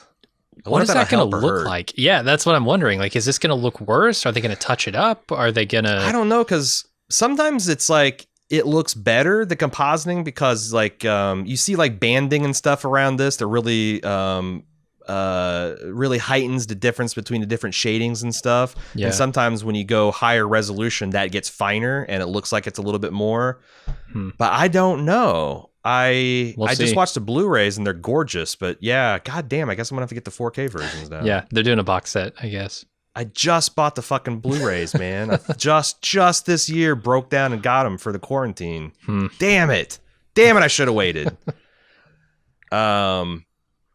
But yeah, there's a lot of great scenes here of like, you can see the sympathy starting to switch from, you know, Frodo and Sam, the Frodo and Gollum, because they have this so much more in common. They really set this rift between Frodo and Sam up amazingly, and you couldn't skip any of this stuff because you need it for this. Like, you know, yeah, this is a 9.5 movie, but you need it. You need it, or if you don't sell this stuff, it's kind of like, this is what George Lucas tried to do in the prequels. Like, he just tried to tell that Anakin and Obi-Wan are best buddies. Between Anakin and Padme, and right. But here you actually see the friendship between Sam and Frodo, and it's precious and it's amazing, it's beautiful, and you see the fracturing of it. And they take their damn time doing it, and that's why it works so well. Yeah. But the also, like, man, this amazing scene where Gollum, like, essentially Smeagol wins the ethical and moral tug of war for his soul. Yep. Where you see like what an abusive relationship he's had with himself. And you know, this Gollum saying that no one will ever love you and no one will ever accept you. Like, I'm all you got, and Smeagol just rejecting that. And the fact it's Andy Serkis just did this in kind of like one take type of deal is incredible, especially since, and I remember in being in the theater how like people were laughing, right? Because Gollum's being ridiculous. He's like, nope, I don't want to hear this cult covering his ears, and but there's this point where like it's I think it's shot as comedy when he's having like you know, this debates about himself between himself, and they're mugging for each other, and then when Gollum really turns vicious and Smeagol starts hurting, it like silences all that. I thought it was more horror than comedy. Like that internal tug of war between a monster and essentially an innocent was, I don't know. And then I think that they do a whole lot of this later, right? In Return of the King, it's Gollum's and Smeagol's like total backstory, right? And like they do flashbacks and all that stuff. Yep. You get to see his backstory. They give you a little bit of it and a pretty vivid picture of it, I think, in this movie too, where but you get the sense, at least maybe this is me being subconsciously informed by having seen Return of the King, but I get the sense that Smeagol was pushed into a murder by Gollum, by the call of the ring. Or something. I don't know. I get the sense that like Gollum manipulated Smeagol into doing something bad and is now blaming him for it and calling him worthless because of it. There's like this emotional abuse manipulation angle to it that comes through in this performance. Yeah. And then him banishing and how like transformative that was in the character of Gollum. Like once he abolishes this Gollum character and becomes Smeagol, and he's like, bringing the spray Saconis and his little capering little dance. And that's where, this is where the stuff between Sam and Frodo really kicks into high gear, because Frodo sees the effort that he's making and Sam never trusts him until it's kind of too late. But there's so many there's like so many fucking memes in this movie. The potatoes, boil them, mash them, stick them in a stew, and stupid fat hobbit, and what do you they have smell? the Man Oliphants. flesh. Yeah. Yep, they got the Oliphants. I noticed for the first time, like, I don't see how anyone rides at the top of those elephants. You see those towers, and as the elephants are moving, they're like gyrating 15 feet. It's like riding the top of a crow's nest in a sailing ship at sea. Yeah, in a storm all the time. Like, how you fire an arrow from that, or throw a spear, or do anything other than hang on and not throw up is beyond me. And that's just when the elephants are moving at a leisurely pace. Yeah, when they get hasty, Jesus, watch out. Now, again, I don't like Faramir that much, but I do think there's a lot of the extended edition that they needed to put in to give him a little bit more, because his introduction and extended edition, I don't think this is in this whole thing, but he gives this wonderful speech about the futility of war when he's looking down at that guy that was laying dead at Frodo's feet. And he says, essentially, like, what's the difference between this guy and me? Like, what lies and threats made this man leave his home and come so far away? Would he not rather be at his home and in peace? And, he says that he closes, like, war will make corpses of us all. And this is, Tolkien, the World War I fighting man, just lamenting the millions dead. Doesn't Theoden have a very similar speech toward the end when Helm's Deep is being attacked? Yeah, like, what can men do against such reckless hate and all that kind of stuff. Yeah, they make that point that war is hell throughout but I think the Faramir has one of the stronger ones, and they took it from him. Yeah. Because like I said, I think Faramir, every time that, like, everything was going so good with Sam and Frodo and Smeagol, and Faramir shows up and just kind of like torpedoes the plot line. Yeah. And it doesn't really get good until he leaves them in Osgiliath later on. But can we go back to the Smeagol and Frodo stuff real quick? Because I'm a little confused by one point, which is how he knows so much about Smeagol. Did I miss something? Am I not remembering something from the first movie that like tells you, oh, the ring has information that it gives to its bearer that on previous bearers? How does Frodo know anything about Smeagol? Gandalf told him. Like, in the very first movie, okay, when they sit down and they have a talk in the cave, he says something like, that Gollum used to be something not too far off from a hobbit. And I think he even said his name. And, that was, so yeah, they did establish it. He doesn't know everything, but he knows, he knows a little bit about it. Okay. They also that other the other like mystical weird thing is the magic blood, I guess, that Aragorn has. That you were mentioning it in the first movie and asking me if I even really noticed it, and my answer was no. And here they lean further into it. I think like he can hear up to a day's ride away the orcs marching, just by putting his ear to the ground. And is that like he's got really good hearing? Does that mean the orcs are super loud? Because I know that's true, but also it's a day away. Right. Is this his magical blood? And then when he goes to the site where Merry and Pippin escaped the orcs, he's able to kind of like CSI monk CSI, sort of thing, like where he goes in and reconstructs the whole thing in his head. Is that magic blood? Is that just being a really good tracker? It's tough to say, because he definitely has he has magic blood for sure, because one of the things you find out in the extended scenes of this movie is Aragorn's like 87 years old. Oh wow. Okay. This branch of humanity that's closer to the original perfected humans and not diluted. So with, what's like, Arwen corruption. getting all? What are they getting all twisted up about? He's got like a good 200 more years. You don't have to worry about his death for a while. Compared to immortality, it's like the difference between a dog's lifespan and your own. But for sure. But no, it's like but also like so like what is magic about his abilities, and what is it that like he's just had 80 years of tracking experience? He was raised in Elrond's household. He learns all these tricks from the elves. Does he have magic? Because clearly like Legolas, he makes mention of like, what do your elf eyes see? Like he can't see as perfectly as the elf can, but like he's just a really, really good tracker. Okay. And he has some kind of power that he can stand against like beings way out of his weight class, because he's got that magic Númenórean blood. That hasn't been diluted as much as some of the other men, which there's again, that's where Tolkien gets himself into trouble. Sure. Gotcha. All right, that makes sense. Got them good genes. But they have this extra scene going back to Faramir where they show the retaking of Osgiliath, where like it's right before Boromir gets sent to the Council of Elrond. He wins this great victory, retakes the satellite city, pushes the forces of Mordor back across the river, and him and his brother are like hand in hand celebrating it. And his dad comes in like the wet blanket he is and says, "Oh, your son's your brother's a failure and he's a piece of shit." Jeez. And I feel like this scene needed to be in the movie because it shows Boromir. Like you can like, you think Boromir's kind of a dick in the first movie, but this shows him like before he was kind of corrupted by the idea of the ring. Like he was this great open-hearted leader, and he tried to shield his brother from the abuse of his father, and really sticks up for his brother. And I think that this stuff, needed to be in there to sell the massive inferiority complex that Faramir has, and like why he does the things he does, if they're going to go down this direction at all.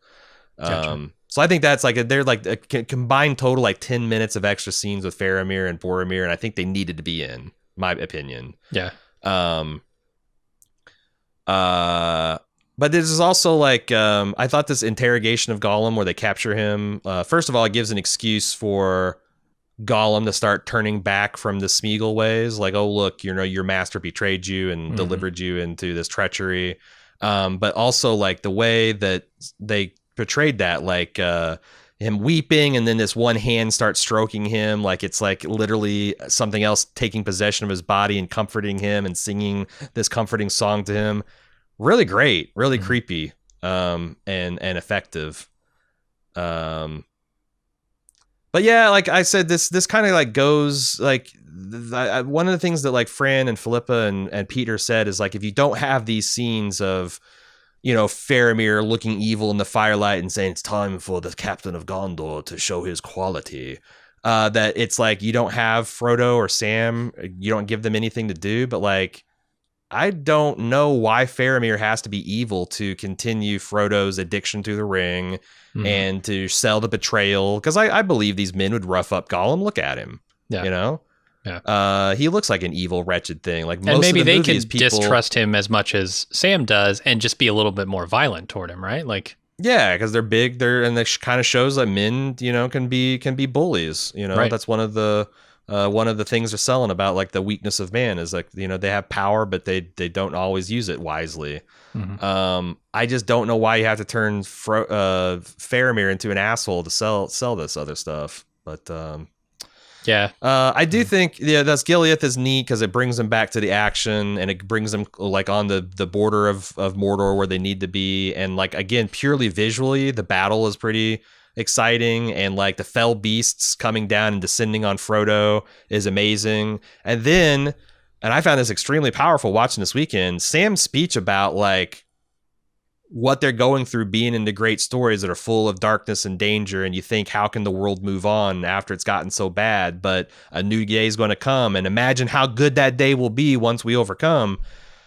It's good. That's a fucking good speech, man. Yeah, and it single-handedly changes Faramir's mind. Yeah, and I kind of, and there's also like, so they didn't have footage of Gollum reacting to this, and Peter Jackson stole animation from other scenes and just put him in here to kind of have Gollum also, because like I didn't get this watching this, but the director's commentary, he makes this argument that what he was trying to do was show that Gollum was hearing the truth of what Sam was saying, but because of the negative Gollum persona starting to take over, he interpreted it as like there's this brighter world he's talking about. It's not a world that I'll ever fit in. Like no matter how good or virtuous I'll be, because the way I look, I will always be corrupted. Rejected. Yeah. So it's like, it's kind of like this kind of, it's showing like Faramir being called to his better self by Sam's words and Gollum feeling more isolated by them. And like, I think that all tracks. Like I don't, and now that I've seen it, it definitely came out. But I thought that was a really interesting way to do that, because it's like, I don't think that like Gollum being beat up by the men was enough to turn him against it. But then like hearing Sam and Frodo talk about the world they want to go back to, and him thinking like, well, that's just not ever going to, even though he's probably wrong. Like there's another version. There's another version where Gollum stays true to the Fellowship till the end, and he's kind of welcomed back to the Shire with open arms, you know, because the Shire's got their share of rough luck cases and sure, you know, dipshits and malcontents and people that don't fit in. I mean, Merry like and Pippin are kind of right. Yeah, yeah, but it's his self-hatred. He can't see himself in that kind of company. It's interesting. I'd probably need that explained to me to pick that out, because I was definitely picking up the like betrayal aspect, because that's just on the face of it. But I was not picking up like the equal and opposite reactions that, you know, Faramir and Gollum would have. And I think it's because it's just all like, it's all what some of this stuff reminds me a lot of like listening to George Lucas talk about Star Wars and like the Godfather editing. It's like Peter Jackson's like, man, I got this idea. I need something. Let me grab some of these unused animations and just shove it in here. Yeah. And so it's like, I think if he actually had some reshoots and stuff, he could have done a better job. But I was actually impressed with what he's able to do essentially with just the stuff on the cutting room floor. Of course, there's another extended scene here where Faramir escorts them to a hidden tunnel that'll take them across the other side of the river, and he just essentially he just serves up the next movie. It's like, hey, there's this guy's taking you up this tower pass. There's a darkness up here that everyone's afraid of, and he's leading you into a bad way, Frodo. And Frodo's like, well, fuck you. He's our guide anyway. And that's rough, because then when he goes ahead and does it, are those words not ringing in Frodo's ears? I know it feels like it feels very much unnecessary. And like even if you're a fan of the extended takes, like I don't know, this feels like it's redundant. And it only serves one logical purpose. Peter Jackson said people would think like, well, how the hell do these hobbits get across this river? Because in the next movie, I'm going to show that the other side is teeming with orcs about to invade Gondor. So how the fuck? So he's like, well, I have to explain how they get across. And like, no, you never do. You never do. But yeah, then you got this 2.5 minute continuous FX shot of Gollum, you know, planning to be wretched and to use trickery and deceit to lure the hobbits into their doom. And they just invite you to look at this artificial being and gawk at it in broad daylight and never doubt that it's solid and real. Yeah. And then it establishes just how close, like last movie, you remember when they panned up and saw how far away Mordor is, and now like they're literally on the front step, and it's a great way to end the movie. Mm-hmm. We're gonna have to kind of go back chronologically because we just hit the end of the movie to go to some of these other points. There's really some things I want to talk about. Orthanc, Saruman's tower. Apparently, like they didn't plan on doing this montage in the beginning, but they reused a lot of the scenes of the orc birth from the first movie, and they literally flipped the scene, like they mirrored it horizontally. Okay. And they added like one new hero shot of one of these guys, the screaming orc being born, and it's great because it sells the story of like, because you could be forgiven for thinking that like Saruman's army was just that one band of orcs he sent out in the first movie. Yeah. But Pete wanted you to get the idea like, nah, this is an industrial process. Right. You've got like this massive world-ending army that has happened since the last movie, and like there's like 5 seconds of new material, and they just sell that industrialization so great. Yeah, these warg riders that they send out eventually. I thought it was really cool the way that they introduced those, because they don't show it to you, right? They do literal and figurative foreshadowing here by showing the shadows on the wall, snarling and moving around, and it's scary. Yeah, these wargs are really great, and there's an extended scene where Saruman is taking oaths of loyalty from these wild men and stoking their hatred of Rohan, and like your lands were stolen, and the horse lords have driven you, and now it's your chance to take revenge, and that bleeds immediately into the scene that's in the movie of the sacking of the village. Oh, that scene's in the movie. I saw that scene. Oh, of him, like the man swearing vengeance. Oh shit. Yeah. Okay, cool. Because they got that kind of like slight political intrigue in here. Because like it's I think you could be forgiven thinking just orcs are doing all this stuff, but it's also a lot of proxy war shit that he's doing with the lesser tribes of men. Yeah, some kind of bad blood. It's been a feud for a while, and they stole their lands and drove them to the hills or whatever.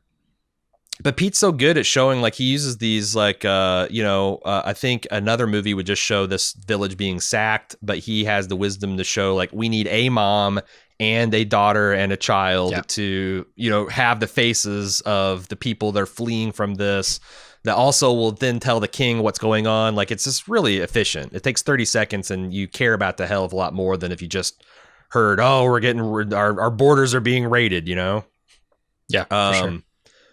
The orc hunt, I think, is amazing. It's like one of the most fun, like just seeing these 3 guys hunting these orcs. And there's Legolas is being a badass, and Aragorn's being a badass, and Gimli is being comic relief, like him just always, like barely able to keep up with these long-legged dudes. But still, he's a fucking dwarf, and he's doing it. Yeah, beast mode for sure.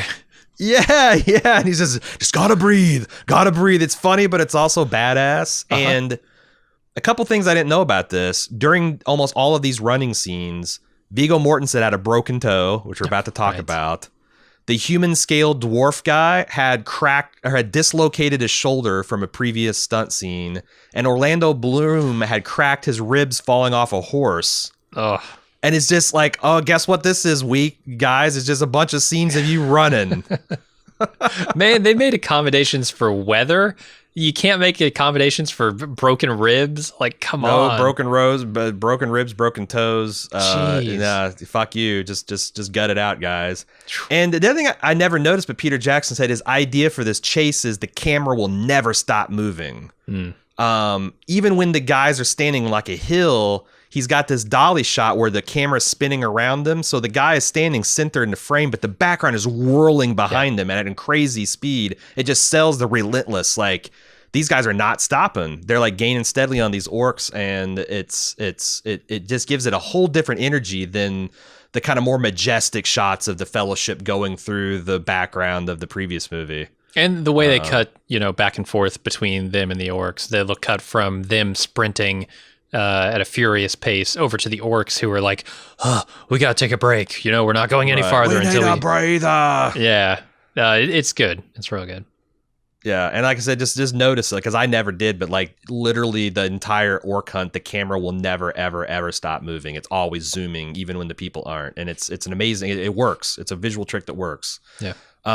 There's an extended scene in the movie of like, we see the aftermath of King Theoden, his son being killed at this ford, but like they actually show the ambushing of them in this fjord or river ford rather, and they make it explicit, like that these orcs are, you know, they're not from Mordor. These are Saruman's dudes, which is like a big puzzle. And there's this kind of intrigue in that, like, now they've wounded the king's son, and it looks like Saruman's turned against us. And also, I just want to kind of talk about the actors here for a bit. Like Carl Urban and Miranda Otto, who play the brother and sister, Eomer and Eowyn. Carl Urban goes on to do an amazing amount of things. I know Miranda has done some things, but this is kind of like the thing I know her most from.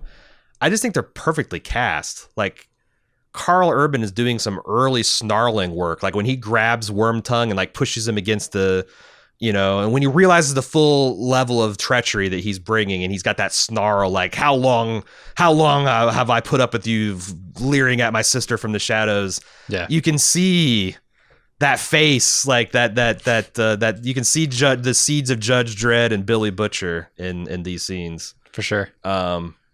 And Brad Dourif, probably. This guy, because of his schedule, had to fly back to New Zealand 5 times, and every single time he had to shave his eyebrows off. Oh God. And they put warts. Like this guy is like, I remember being really interested in seeing how they portray Wormtongue, because he is this kind of disgusting guy, but he's also this, like, you know, the trusted Count Vizier, and you know, it's a little bit of like an Aladdin situation where you got, what is it, Jafar. Rafiki's He's like a Jafar character, but Jafar sold you know, he was suave and he looked like he belonged to this court. Like, there is a little bit of question of like, how the fuck did Wormtongue take over the whole court? Well, I got the impression that it was because of the influence of Sauron, that he was able to worm his way in there.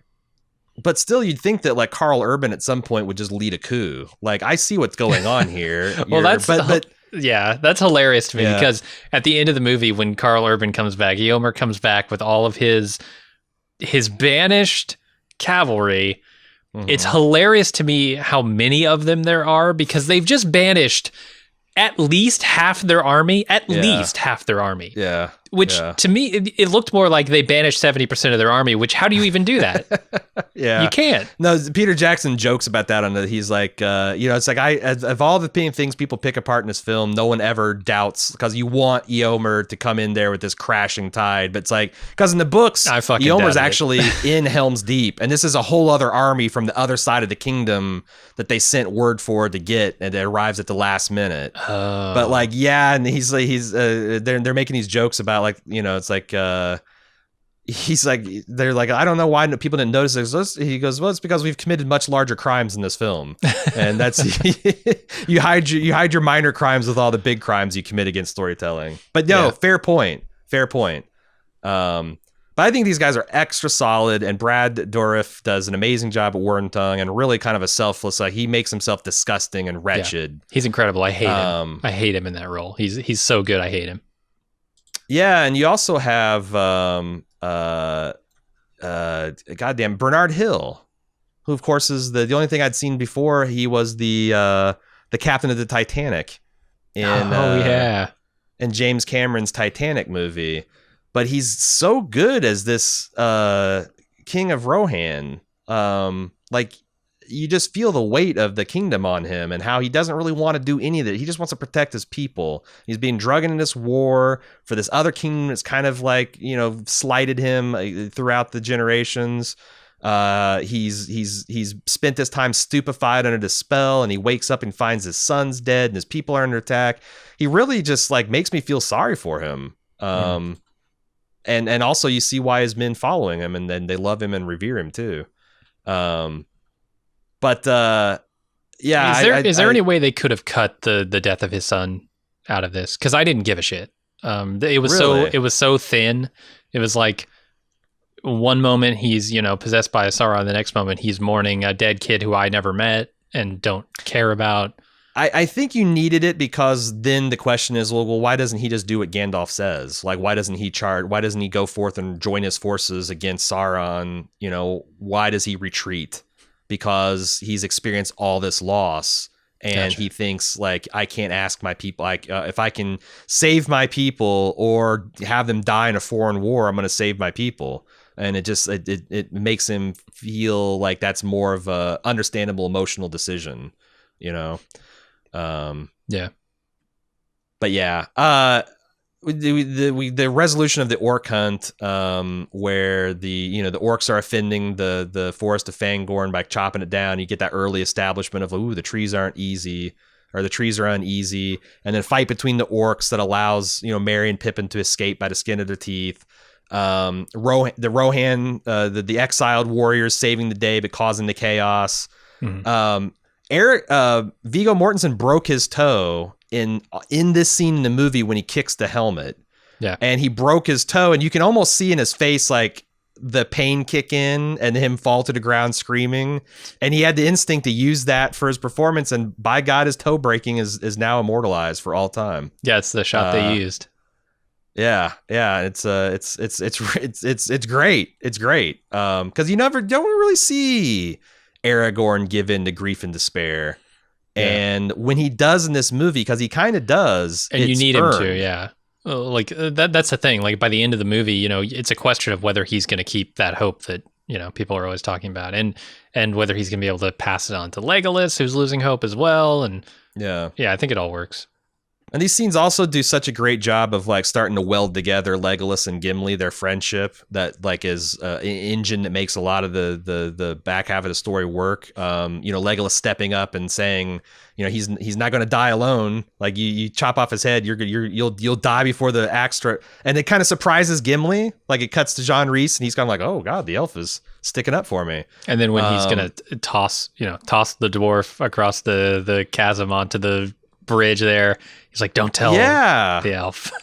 Yeah, there's that, but also the fact that he's trusting, I'm not too proud to be tossed now because I trust and respect and love you too. I love that shit, man. It puts such a big smile on my face.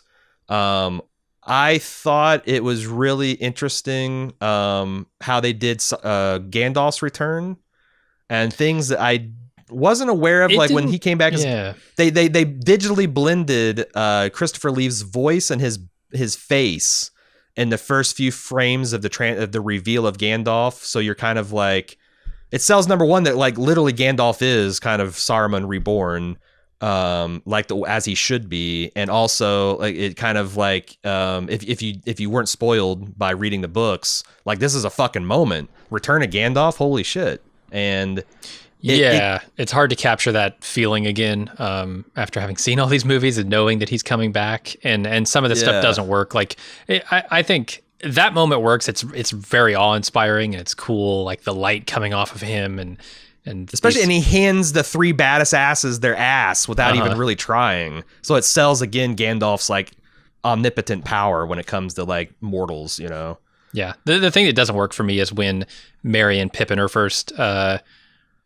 There's this fake out like, oh, we're going to take you to the White Wizard, which isn't that Saruman's name throughout this? Yep. And so they're trying to make you think that for some fucking reason, these Ents, who are the mortal enemies who are being destroyed by the industrialization that Saruman has wrought upon their lands, would for some reason take these hobbits to him. Why would they do that? Like it's obvious they're not going to do that. So when they say take you to the White Wizard, it's not Saruman. Is that? I want to push back on that because like in that part of the movie, do we know all those things? Like, is it not possible that Saruman is lying to these tree shepherds and like they're far enough away from the action that they don't know what he's doing to their forest? And maybe if they're far enough away, but by that point we've definitely seen the deforestation, Yeah, for sure.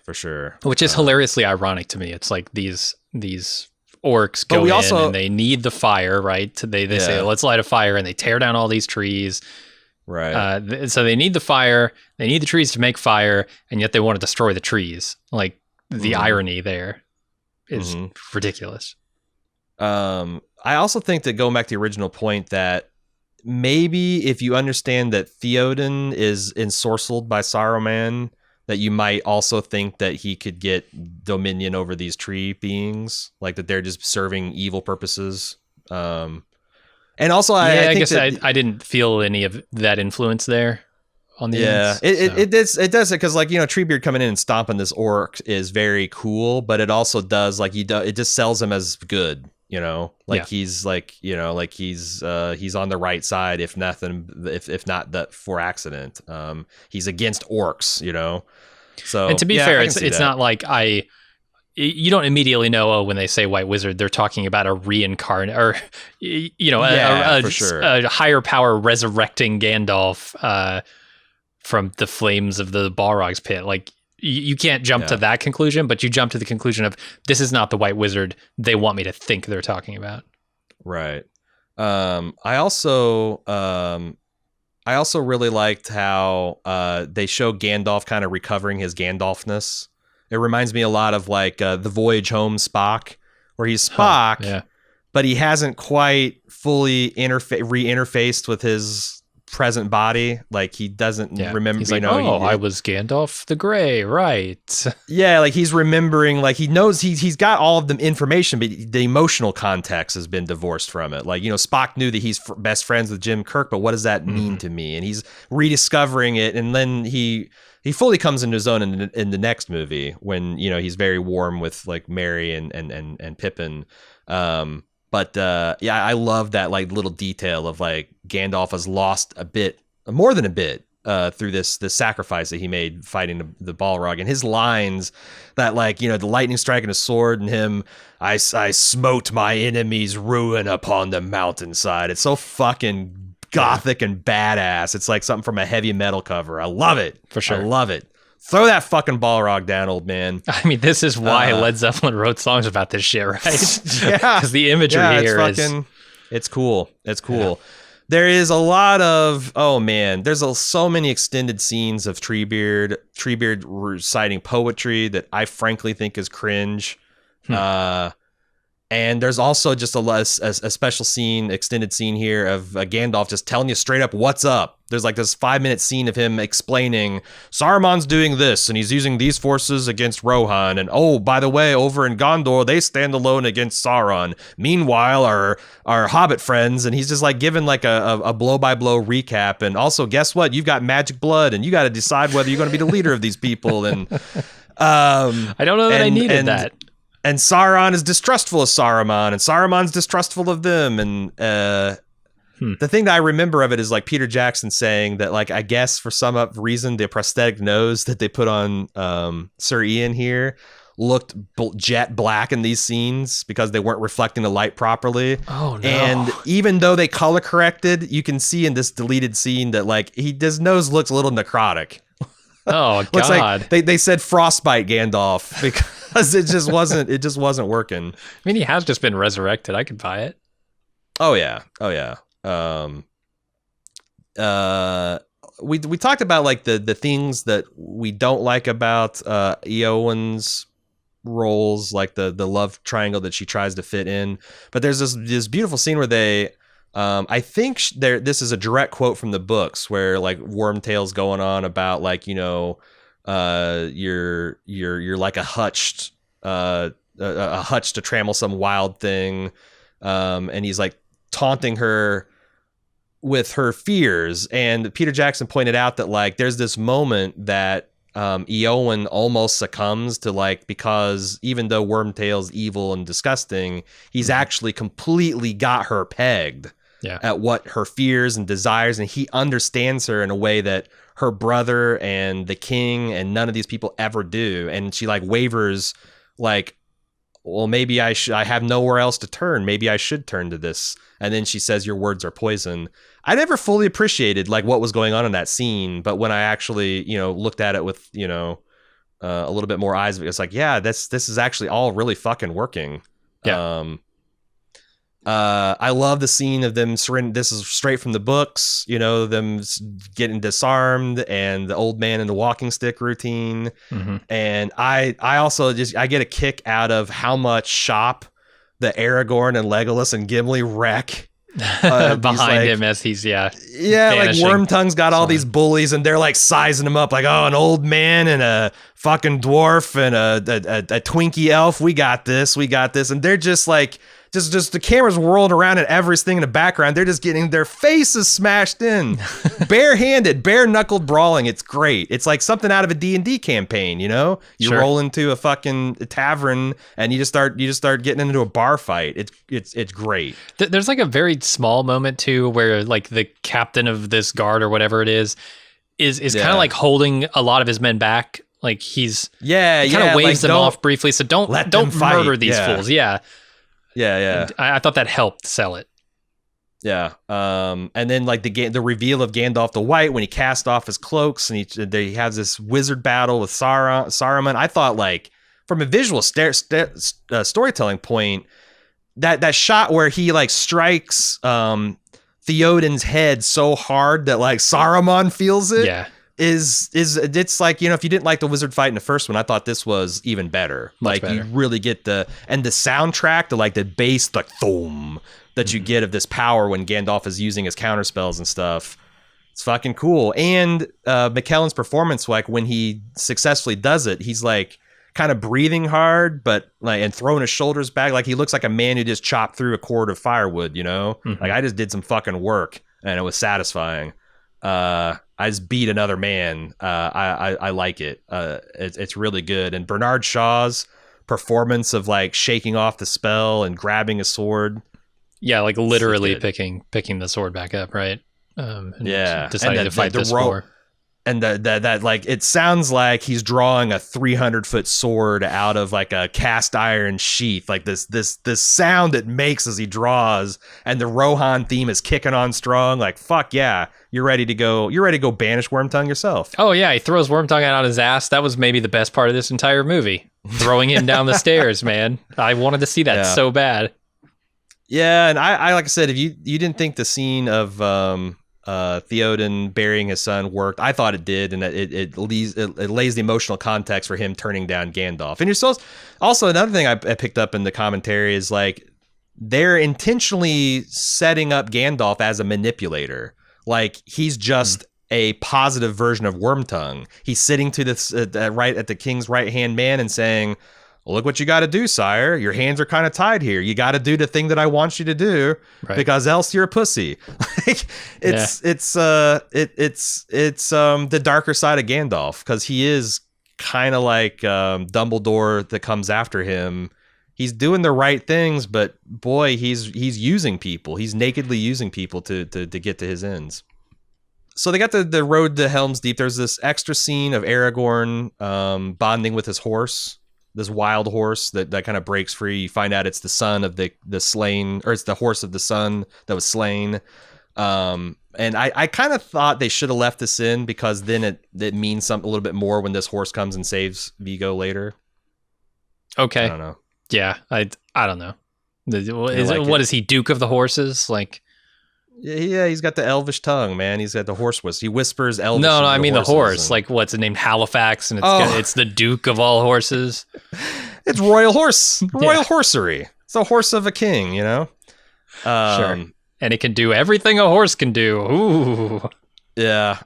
And then there's a lot of extra scenes on the road to Helm's Deep where they let Eowyn and Aragorn bond, and some of this stuff is spectacularly misguided. Like there's a scene of Eowyn tries to feed Aragorn stew, and the joke is that she just can't cook stew, and it's terrible stew, and Aragorn's choking it down. And I'm like, Eowyn can make stew. Aragorn can make stew. What is this horse shit? Like, you know, like it's like I don't know. It's really, really weird.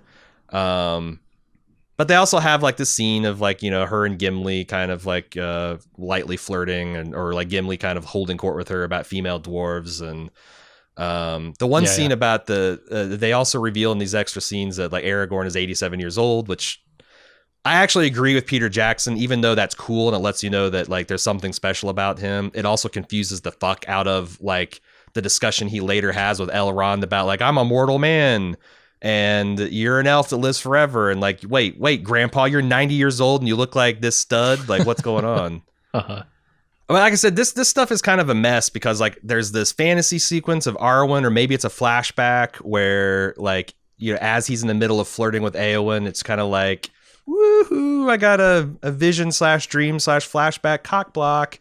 Yeah, it's real weird. I don't know. Like, obviously, there's trying to set up a love triangle, but it's one of the clumsiest love triangles I've seen in a film.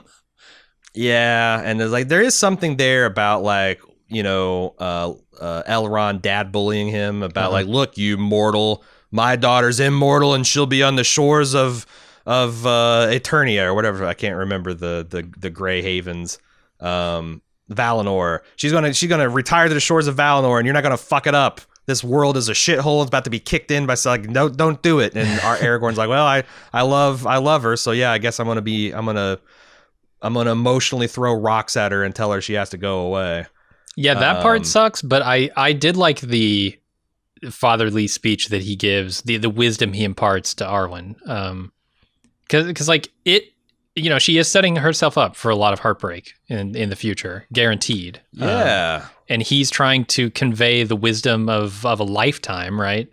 An immortal lifetime spent understanding how these things work and what it means to be immortal. And he's trying to get that information into his daughter's head. But, she's kind of blinded by the love. And it's like, it's an open question. Do you take eternity without ever having that true love? Or do you get another solid like Elrond's not lying to her. No. This is her fate, is straight from the appendixes of the books. Like, Aragorn lived for like 200 more years and it was a golden age for Gondor. But eventually he diminished and he died. And she still had many long years left because she's an elf. It's going to take her a lot longer to die. And she's like utterly bereft and lonely. But... Mm-hmm. It's a lot like low key the Arrival, right? Like if you know how it's going to end, do you still go through the voyage? And it's pretty profound. This warg attack, Peter Jackson's was one thing he said he wasn't happy. It was a little bit too rushed. It's in broad daylight. The compositing wasn't great. On the other hand, it is a fun battle. Like Legolas, that slow motion, long range. Archery artillery is like archery porn, and his one-handed mount of this horse is so redonkulous. I love it. That's one of my favorite effects in this entire film. And it's entirely an Indiana, like in the Indiana Jones where this guy has this elaborate sword fight, and him and Harrison Ford are going to have this like 5-minute battle, and then Harrison Ford got the stomach flu and ends up shooting him, and it's iconic. Yeah. Peter Jackson had to do this because the week he was supposed to film this, the horse threw Orlando and broke his ribs, so he couldn't like raise his rib. So Peter Jackson said, hey, can you do like some kind of flashy like CGI mounting? And they came up with this, and god damn, it's like every time you get to see an elf doing elf shit is pretty amazing. Yeah, it sets up the shit that he's gonna do in the third film really well. It shows us the agility, right? And you see it occasionally, but really he's more of a bow guy. But this is just straight up agility that is really cool. Right. And there's a scene of like Eowyn wanting to fight versus her dad being like, well, I got to trust my people as somebody. And arguably this is the much bigger charge, like going and leading our people versus we might stay here and die. Mm-hmm. Like it's kind of a nice moment. And if the love triangle had worked even a little bit, the scene of like lingering scene that they give each other as like Aragorn rides off to war, like I thought that was a really great shot. It just I didn't buy it for a minute. So I really like the exposition that they have of Saruman and Wormtongue kind of like planning like the stakes. Like we don't know anything about Helm's Deep, right? And there's this kind of Mission Impossible shot of like, well, you got the wall and here's the weak point, and Wormtail doesn't know what he's doing, but we know that Saruman's just making black powder, and there's that like comic relief of like Wormtail leaning in with the torch and Saruman being like, step the fuck back. And then there's also like, I thought it was a really effective scene when Saruman, like Wormtongue's like, well, even with the wall breached, you would need an army of thousands, tens of thousands, and there's no such army. You mean like this army? Yeah. And Wormtongue's like single tear running down his cheek when like it becomes like, I think it's too real. Like, I don't know that he was really signed up for the death of all humanity. But really? He's like, see, I saw that as him marveling at the beauty of this horrible thing. It totally works that, honestly. Yeah. It Either works way, that way too. But I got kind of like, like, oh God, I might have picked the wrong side, but it's too late now. Like, Sure. oh God, it's like, I just wanted a Yowen, and now like I'm gonna fuck around and kill all of humanity. This is an extinction event. Mm-hmm. But it's an amazing scene. It works really well. Aragorn gets rescued by his horse. Again, the writers of the film insist that if like Aragorn needed this for reasons. Like he needed something to like really solidify his bond, but I don't think it works in that way, right? Like they needed some drama. They needed his I don't know. They what purpose does Aragorn falling off this cliff and getting rescued by his horse and then dragging his ass back to Helm's Deep? It shows him the huge army of the orcs, which he already knew was coming. They say it's to kind of cement him as being like taking his role as the king seriously, but he kind of like spends the next 15 minutes of the film saying, oh my God, I'm shitting my pants. This is a lost cause. Why am I even here? I should be at Gondor. Yeah.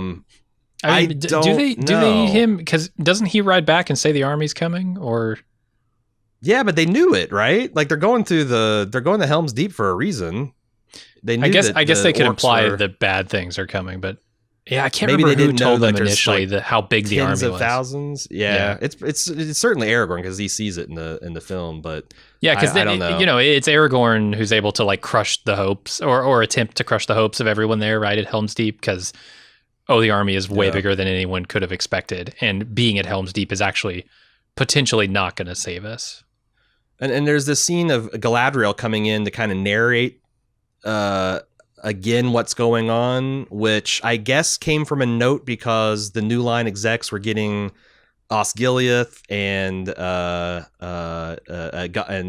White City confused with Helm's Deep, and they needed like someone to come in and be like, all right, here's all the stakes for everybody, and here's where all the things are geographically. And it does work too, because like you needed to sell the elves. Like they had to have this discussion where Galadriel's talking to Elrond's like, look, are we going to let these men die or what? Yeah. You know? And otherwise them showing up doesn't make much sense. Yeah. And then Peter Jackson continually in the director's commentary name checks Zulu, which we've seen as an example of like these two sides and like the ramp up and the tension. Yeah. And, which Zulu is a great example of that. It is it is a little bit uncomfortable if you like to take these, these parallels too literally. Sure. And I imagine if Peter listens to this commentary, he kind of cringes out of his body at points. But like this, like having like this doesn't happen in the books. The elves don't come at the last minute, but he had them because he wanted to show like this scene where the elves are honoring their alliance, and also the sacrifice of the elves, because the elves don't have to die. They're dying to honor the old alliances, and when the days where men and elves were like brothers, right? And it also gives like, there's like this, he says it's like there's this rhythm to these battle sequences where you take away everybody's hope, and then it's still an insurmountable odds, but it gives an emotional buoy right before the hammer falls, where you're like, oh, maybe they actually can win. Yeah. It like it kindles that hope alive. And I think all that stuff works out great. Mm-hmm. I just want to point out something else, which is how hot Viggo Mortensen is when he comes back from the dead and pushes the doors open to Helm's Deep, and he's like sitting there like middle frame. Like I can't even imagine how many men and women like discovered their orientation at that moment. Oh yeah, especially if you're like 13, 14, right? Like yeah, right. Oh my God, holy shit, this dude. Yeah, damn. But there's I don't know, it's just a great pace, because like it's like Aragorn kind of gives up hope, and King Theoden gives up hope, and fucking the elf gives gives up hope, and then there's this great scene which I felt like I knew this but I've forgotten. Aragorn gives the scene to these two boys standing by a fire, and the one boy is his Viggo Mortensen's son, and the other is the son of Philippa, one of the writers. And I thought that was a nice little note, that he's like giving like like this fatherly or maybe older brother speech to like, hey, like this is a shitty sword, it's nicked up, it's rusty, but he's putting on a good face. So he's deciding to be the leader now. And like, if I tell this kid he's got a good sword, he'll think he's got a good sword and he won't be so pants-shittingly afraid. It's great. Yeah, and I mean, there's a lot of reason to be afraid. Like the scenes of just the kids suiting up for battle is kind of horrifying, right? If you look at it as how desperate are the stakes here. Yeah, this scenario is not going the way they want. They're suiting up kids with armor. Some of them can barely hold swords. One of them gets an axe shoved into his hand and goes, "What is this? I don't know what to do with this." And there's these scenes of like men dragging like 13-year-old boys away from the mom. You can tell it's like he's too young. He's just a boy. And like even Legolas and Gimli are like, these people have all seen too many winters or too few. Right. And like, it's like, these like 70-year-old men and 13-year-old boys and like 60 dudes. And I don't know, 300 elves are going to hold against this. It's really amazing. And there's a great Aragorn strapping up for war sequence. There's great so much comic relief from Gimli. Putting on the chain mail that goes down to his ankles, and the only thing he's complaining about is a little tight in the chest. And Legolas offering to get him a box, and this is where their friendship really takes off, because instead of being offended, he just laughs like, they're literally becoming friends. And there's the competition that I think is a big, like, this is right out of the books, where like Gimli thinks he's got like a healthy total, and like Legolas of course has got double his kills. And then every once in a while you'll check back in, like there's a sweeping helicopter shot of like Gimli standing at the top of like two ladders, and he's just chopping 17, 18, 19. It's like everyone is an orc head, and it's so fucking badass. And I mean, just the approach of these orcs in the rain, like that's like, Theoden sitting there, and everyone's like looking across this, and then the rain starts, and there's this kind of like Theoden's kind of like, Jesus Christ, what else? And it is a little silly that the film almost gives you this idea that like if that old man hadn't lost his knock on his bow, that like the orcs would just kind of, I don't know, stand there for another week. Yeah. But that gets the orcs really pissed off in this battle. Yeah. I mean, the whole thing. So in the books, is it framed as like a battle in the rain? Because I don't if think not, so. this is adding a whole layer of difficulty to the shoot, right? Like, you got to bring in apparatus to rain down. And I saw the behind the scenes how, they do the movie thing where it's not really raining. They just spray a bunch of water on you. Bunch of water, bunch of wind. But it really makes the scene look epic. And it like what few flaws there are in the compositing just get swallowed up in that inky blackness and all that water. But it's like, in fact, there's only one moment that's false in this whole thing, and it's Legolas surfing down a staircase on a shield. Like, why? He's got so many amazing shots. Why? That looks dumb. It doesn't look real. It looks cowabunga. It looks Bart Simpson. It looks cowabunga for sure. That's the only problem I have with it, is it looks too cowabunga. Yeah, Tony Legolas Hawk here.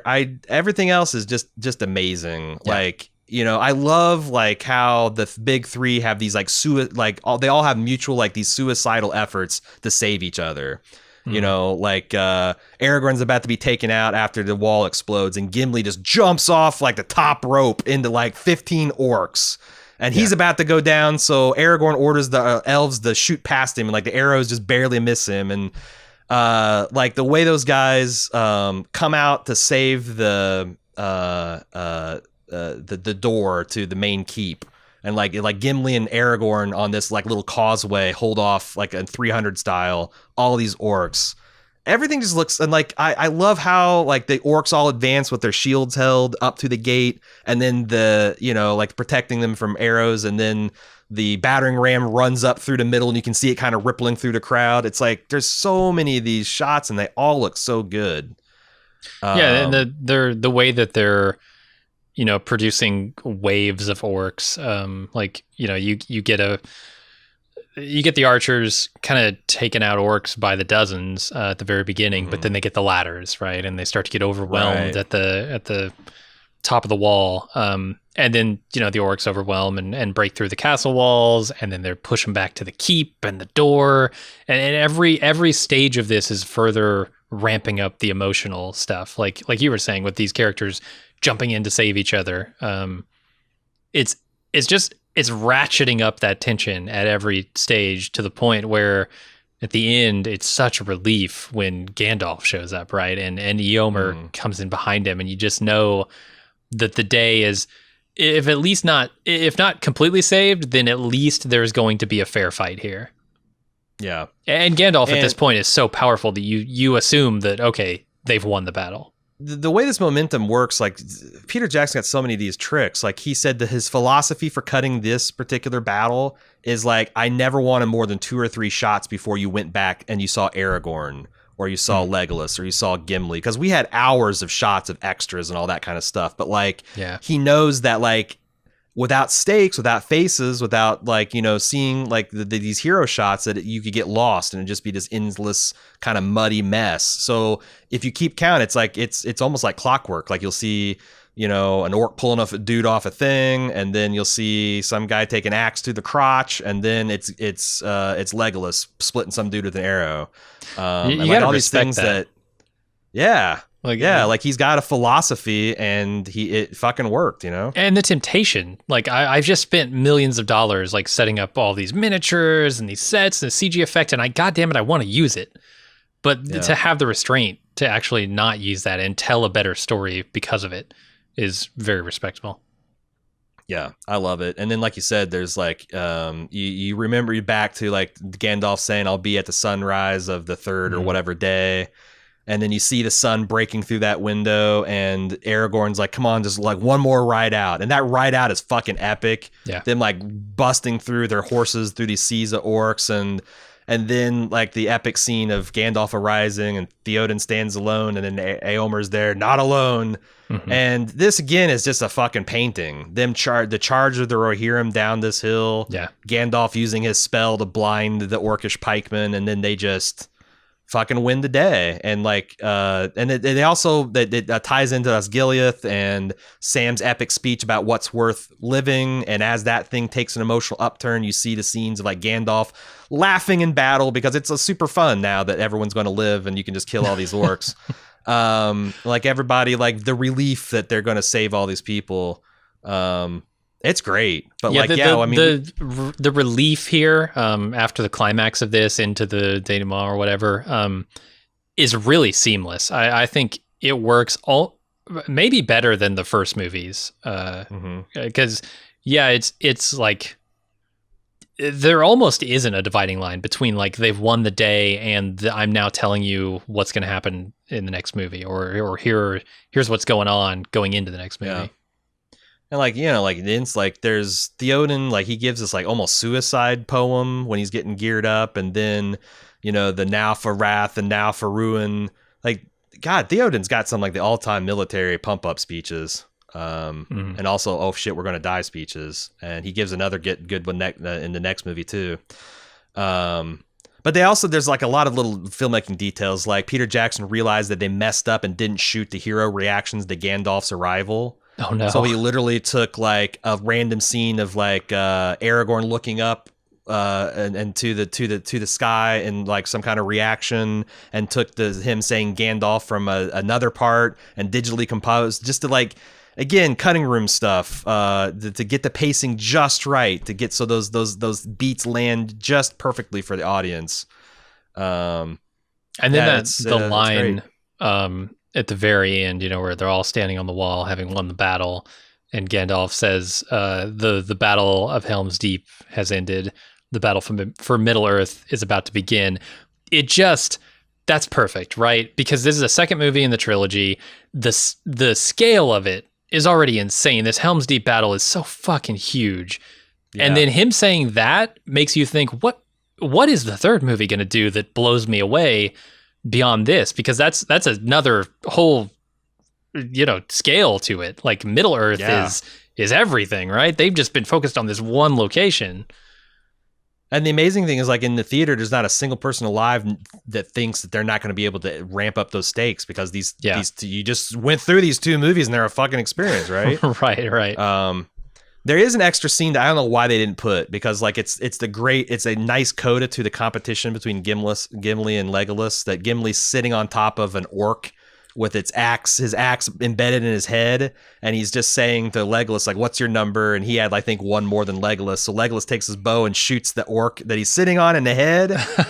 And Gimli's like, that was my kill. And Legolas said he was still twitching. And then he grabs the axe and wiggles it. And he goes, it's because my axe was embedded into his central nervous system. And the orc's like flopping around. It's silly, but I think it's hilarious. They should have put it in. I needed to know who won the battle. Yeah. The other thing stuff we can talk about is the Merry Pippin tree beard stuff, which talked about a lot of it, and a lot of it is talked about the best right? part.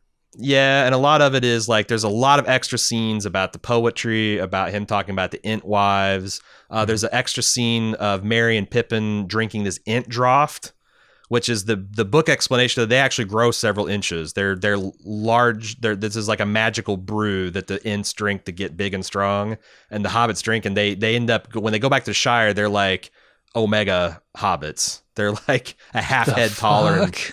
Yeah. There's this whole scene of him that they're competitively drinking to try to get those extra inches onto them. Boy. And it's also, it goes into like it's homage to the Tom Bombadil stuff. You remember us talking about how they cut all that from the first movie because it just doesn't tonally fit.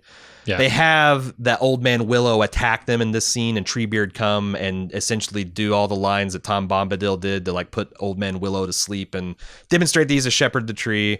But again, it's this movie. The extended cut of this is 4 hours long. Yeah. So, some of these scenes are great, but like you kind of do have to cut them. The Entmoot's a great scene, had a great set. It's a great concept. The slow pace, there's like 3 more scenes of them remarking about how like, oh, we just got done saying good morning. Oh, we just got done exchanging everyone's names. Oh, and it's like, it's all funny and droll, but I got it. Yeah, and Peter Jackson, this again, in the books, the Ents have a sober discussion, decide that, hey, we need to throw ourselves in with the battle of the living things in Middle Earth or we'll get swept. Here, the elves do this isolationist thing, and I guess it works because Pippin, this is like when Pippin starts to become an adult, because this whole movie, like Merry kind of matured faster than him, and he's like taking this much more seriously, and Pip's getting more and more frustrated with Pip. And then Pip is the one at the end that has the, you know what, we need to show this guy the stakes for him to believe it. And they're risking their own lives to do it, right? Setting them down right there is a very dangerous thing. Like if this doesn't work, well, now they've just screwed closer to danger to further from harm, though, I don't buy it, frankly, and I don't think Pippin does. I don't think Merry does. Yeah. But they've set these two beautifully up for their next arc in the next movies, where they become hobbits of war, I like it. The attack on Isengard, we talked about like how this was one of the things I was most looking forward to see, because it was such a striking moment in the books. It's such a badass concept. These trees just coming there and kicking ass, and they did such a great job. And there's these. Like I like how they set an Ent on fire and he comes flying in at the end to put his hair out. Yeah, when they've released the water. Yeah, that's great. And that dam breaking also, if you like, there's a whole 15 minutes thing on how they did that, and like what a huge, they just built a big ass. I mean, it's a miniature, but it's a big ass dam, and they blew it up. And it looks amazing, and it's really a great way to show this like the nature kind of fighting back and reclaiming its primacy in the world. So, and then there's also like one final extra scene of this post flooding, where the hobbits are discovering that Saruman is secretly, even though he's judging Gandalf about his pipeweed habit, that he's got like stacks and stacks of he's been stealing the Shire's finest, and he's got all this food and drink and tobacco stored for just him alone, and the hobbits are just smoking it up. They're Snoop Dogging it up in this shit, like, and it's fun. But Soviet Russia, Soviet Union. Yeah. Some Saruman are more equal than others. I think that's it. It's a 2.5 hour podcast. Again, like I think you can tell, like if I say this is the weakest of the Lord of the Rings, what does that even fucking mean? This is an excellent film, and I really enjoyed watching it. like I said, that Sam speech. I mentioned this in the first one, like Gandalf's pep talk to Frodo about like, what do we do with the time we have left? We don't get to choose how much time we have. We just get to choose what we do with it. I thought this is a nice bookmark or bookend to that of like, why do you keep fighting in the face of futility? Sam's got some good answers, And even with some, because it makes a hell of a story. Yeah, absolutely. Even with some saggy spots in this film, I think the 3-hour runtime feels much shorter than it sounds. Yeah. And again, like the Helm's Deep might be the best set piece in all of the movies. Yeah, it's really good. And the stuff that they do, like, I think we take it for granted just how utterly, I always forget. I get caught up just like I do when I'm watching Yoda and Empire. Like I forget that this is like a fake thing. And it just becomes utterly like you just get lost in the performance. There's nothing there to distract you from the fact that like, oh, Sam and Frodo aren't talking to anything. They're talking because they were talking to a real person. Mm-hmm. And he really breathed that performance to life. So I feel like I've been on a long journey with the Hobbits. I would like to once again thank our commissioner, Epic Mouthful. I hope you got what you were looking for out of this movie. I hope the community enjoyed the gift that you gave to them and us and yourself as much as we did. Because like I said, I goddamn, I love these movies. And it feels good to get like I think pretty good coverage for all these under the Bald Move banner. And we'll be back in just a few more weeks because again, Epic Mouthful did back-to-back commission on this, or back-to-back commission. Please no one do the Hobbits. It's not going to go. It's not going to go well. I hate those movies. Despise them. Yeah, I will talk at length about how much I hate them and what a bummer it is that Peter Jackson debased himself and what a bummer it was for New Zealand and their economy and the harm it did to their film. Like it's just going to be shitty. Don't do it. Don't do it. No. But we do have the Return of the King, which is a goodie. I think my favorite one in the weeks to come. I think it might be my favorite. And all right. We'll be back here. We'll be back here to talk about it. Until that next time comes, I'm Aaron. And I'm Jim. See you next time.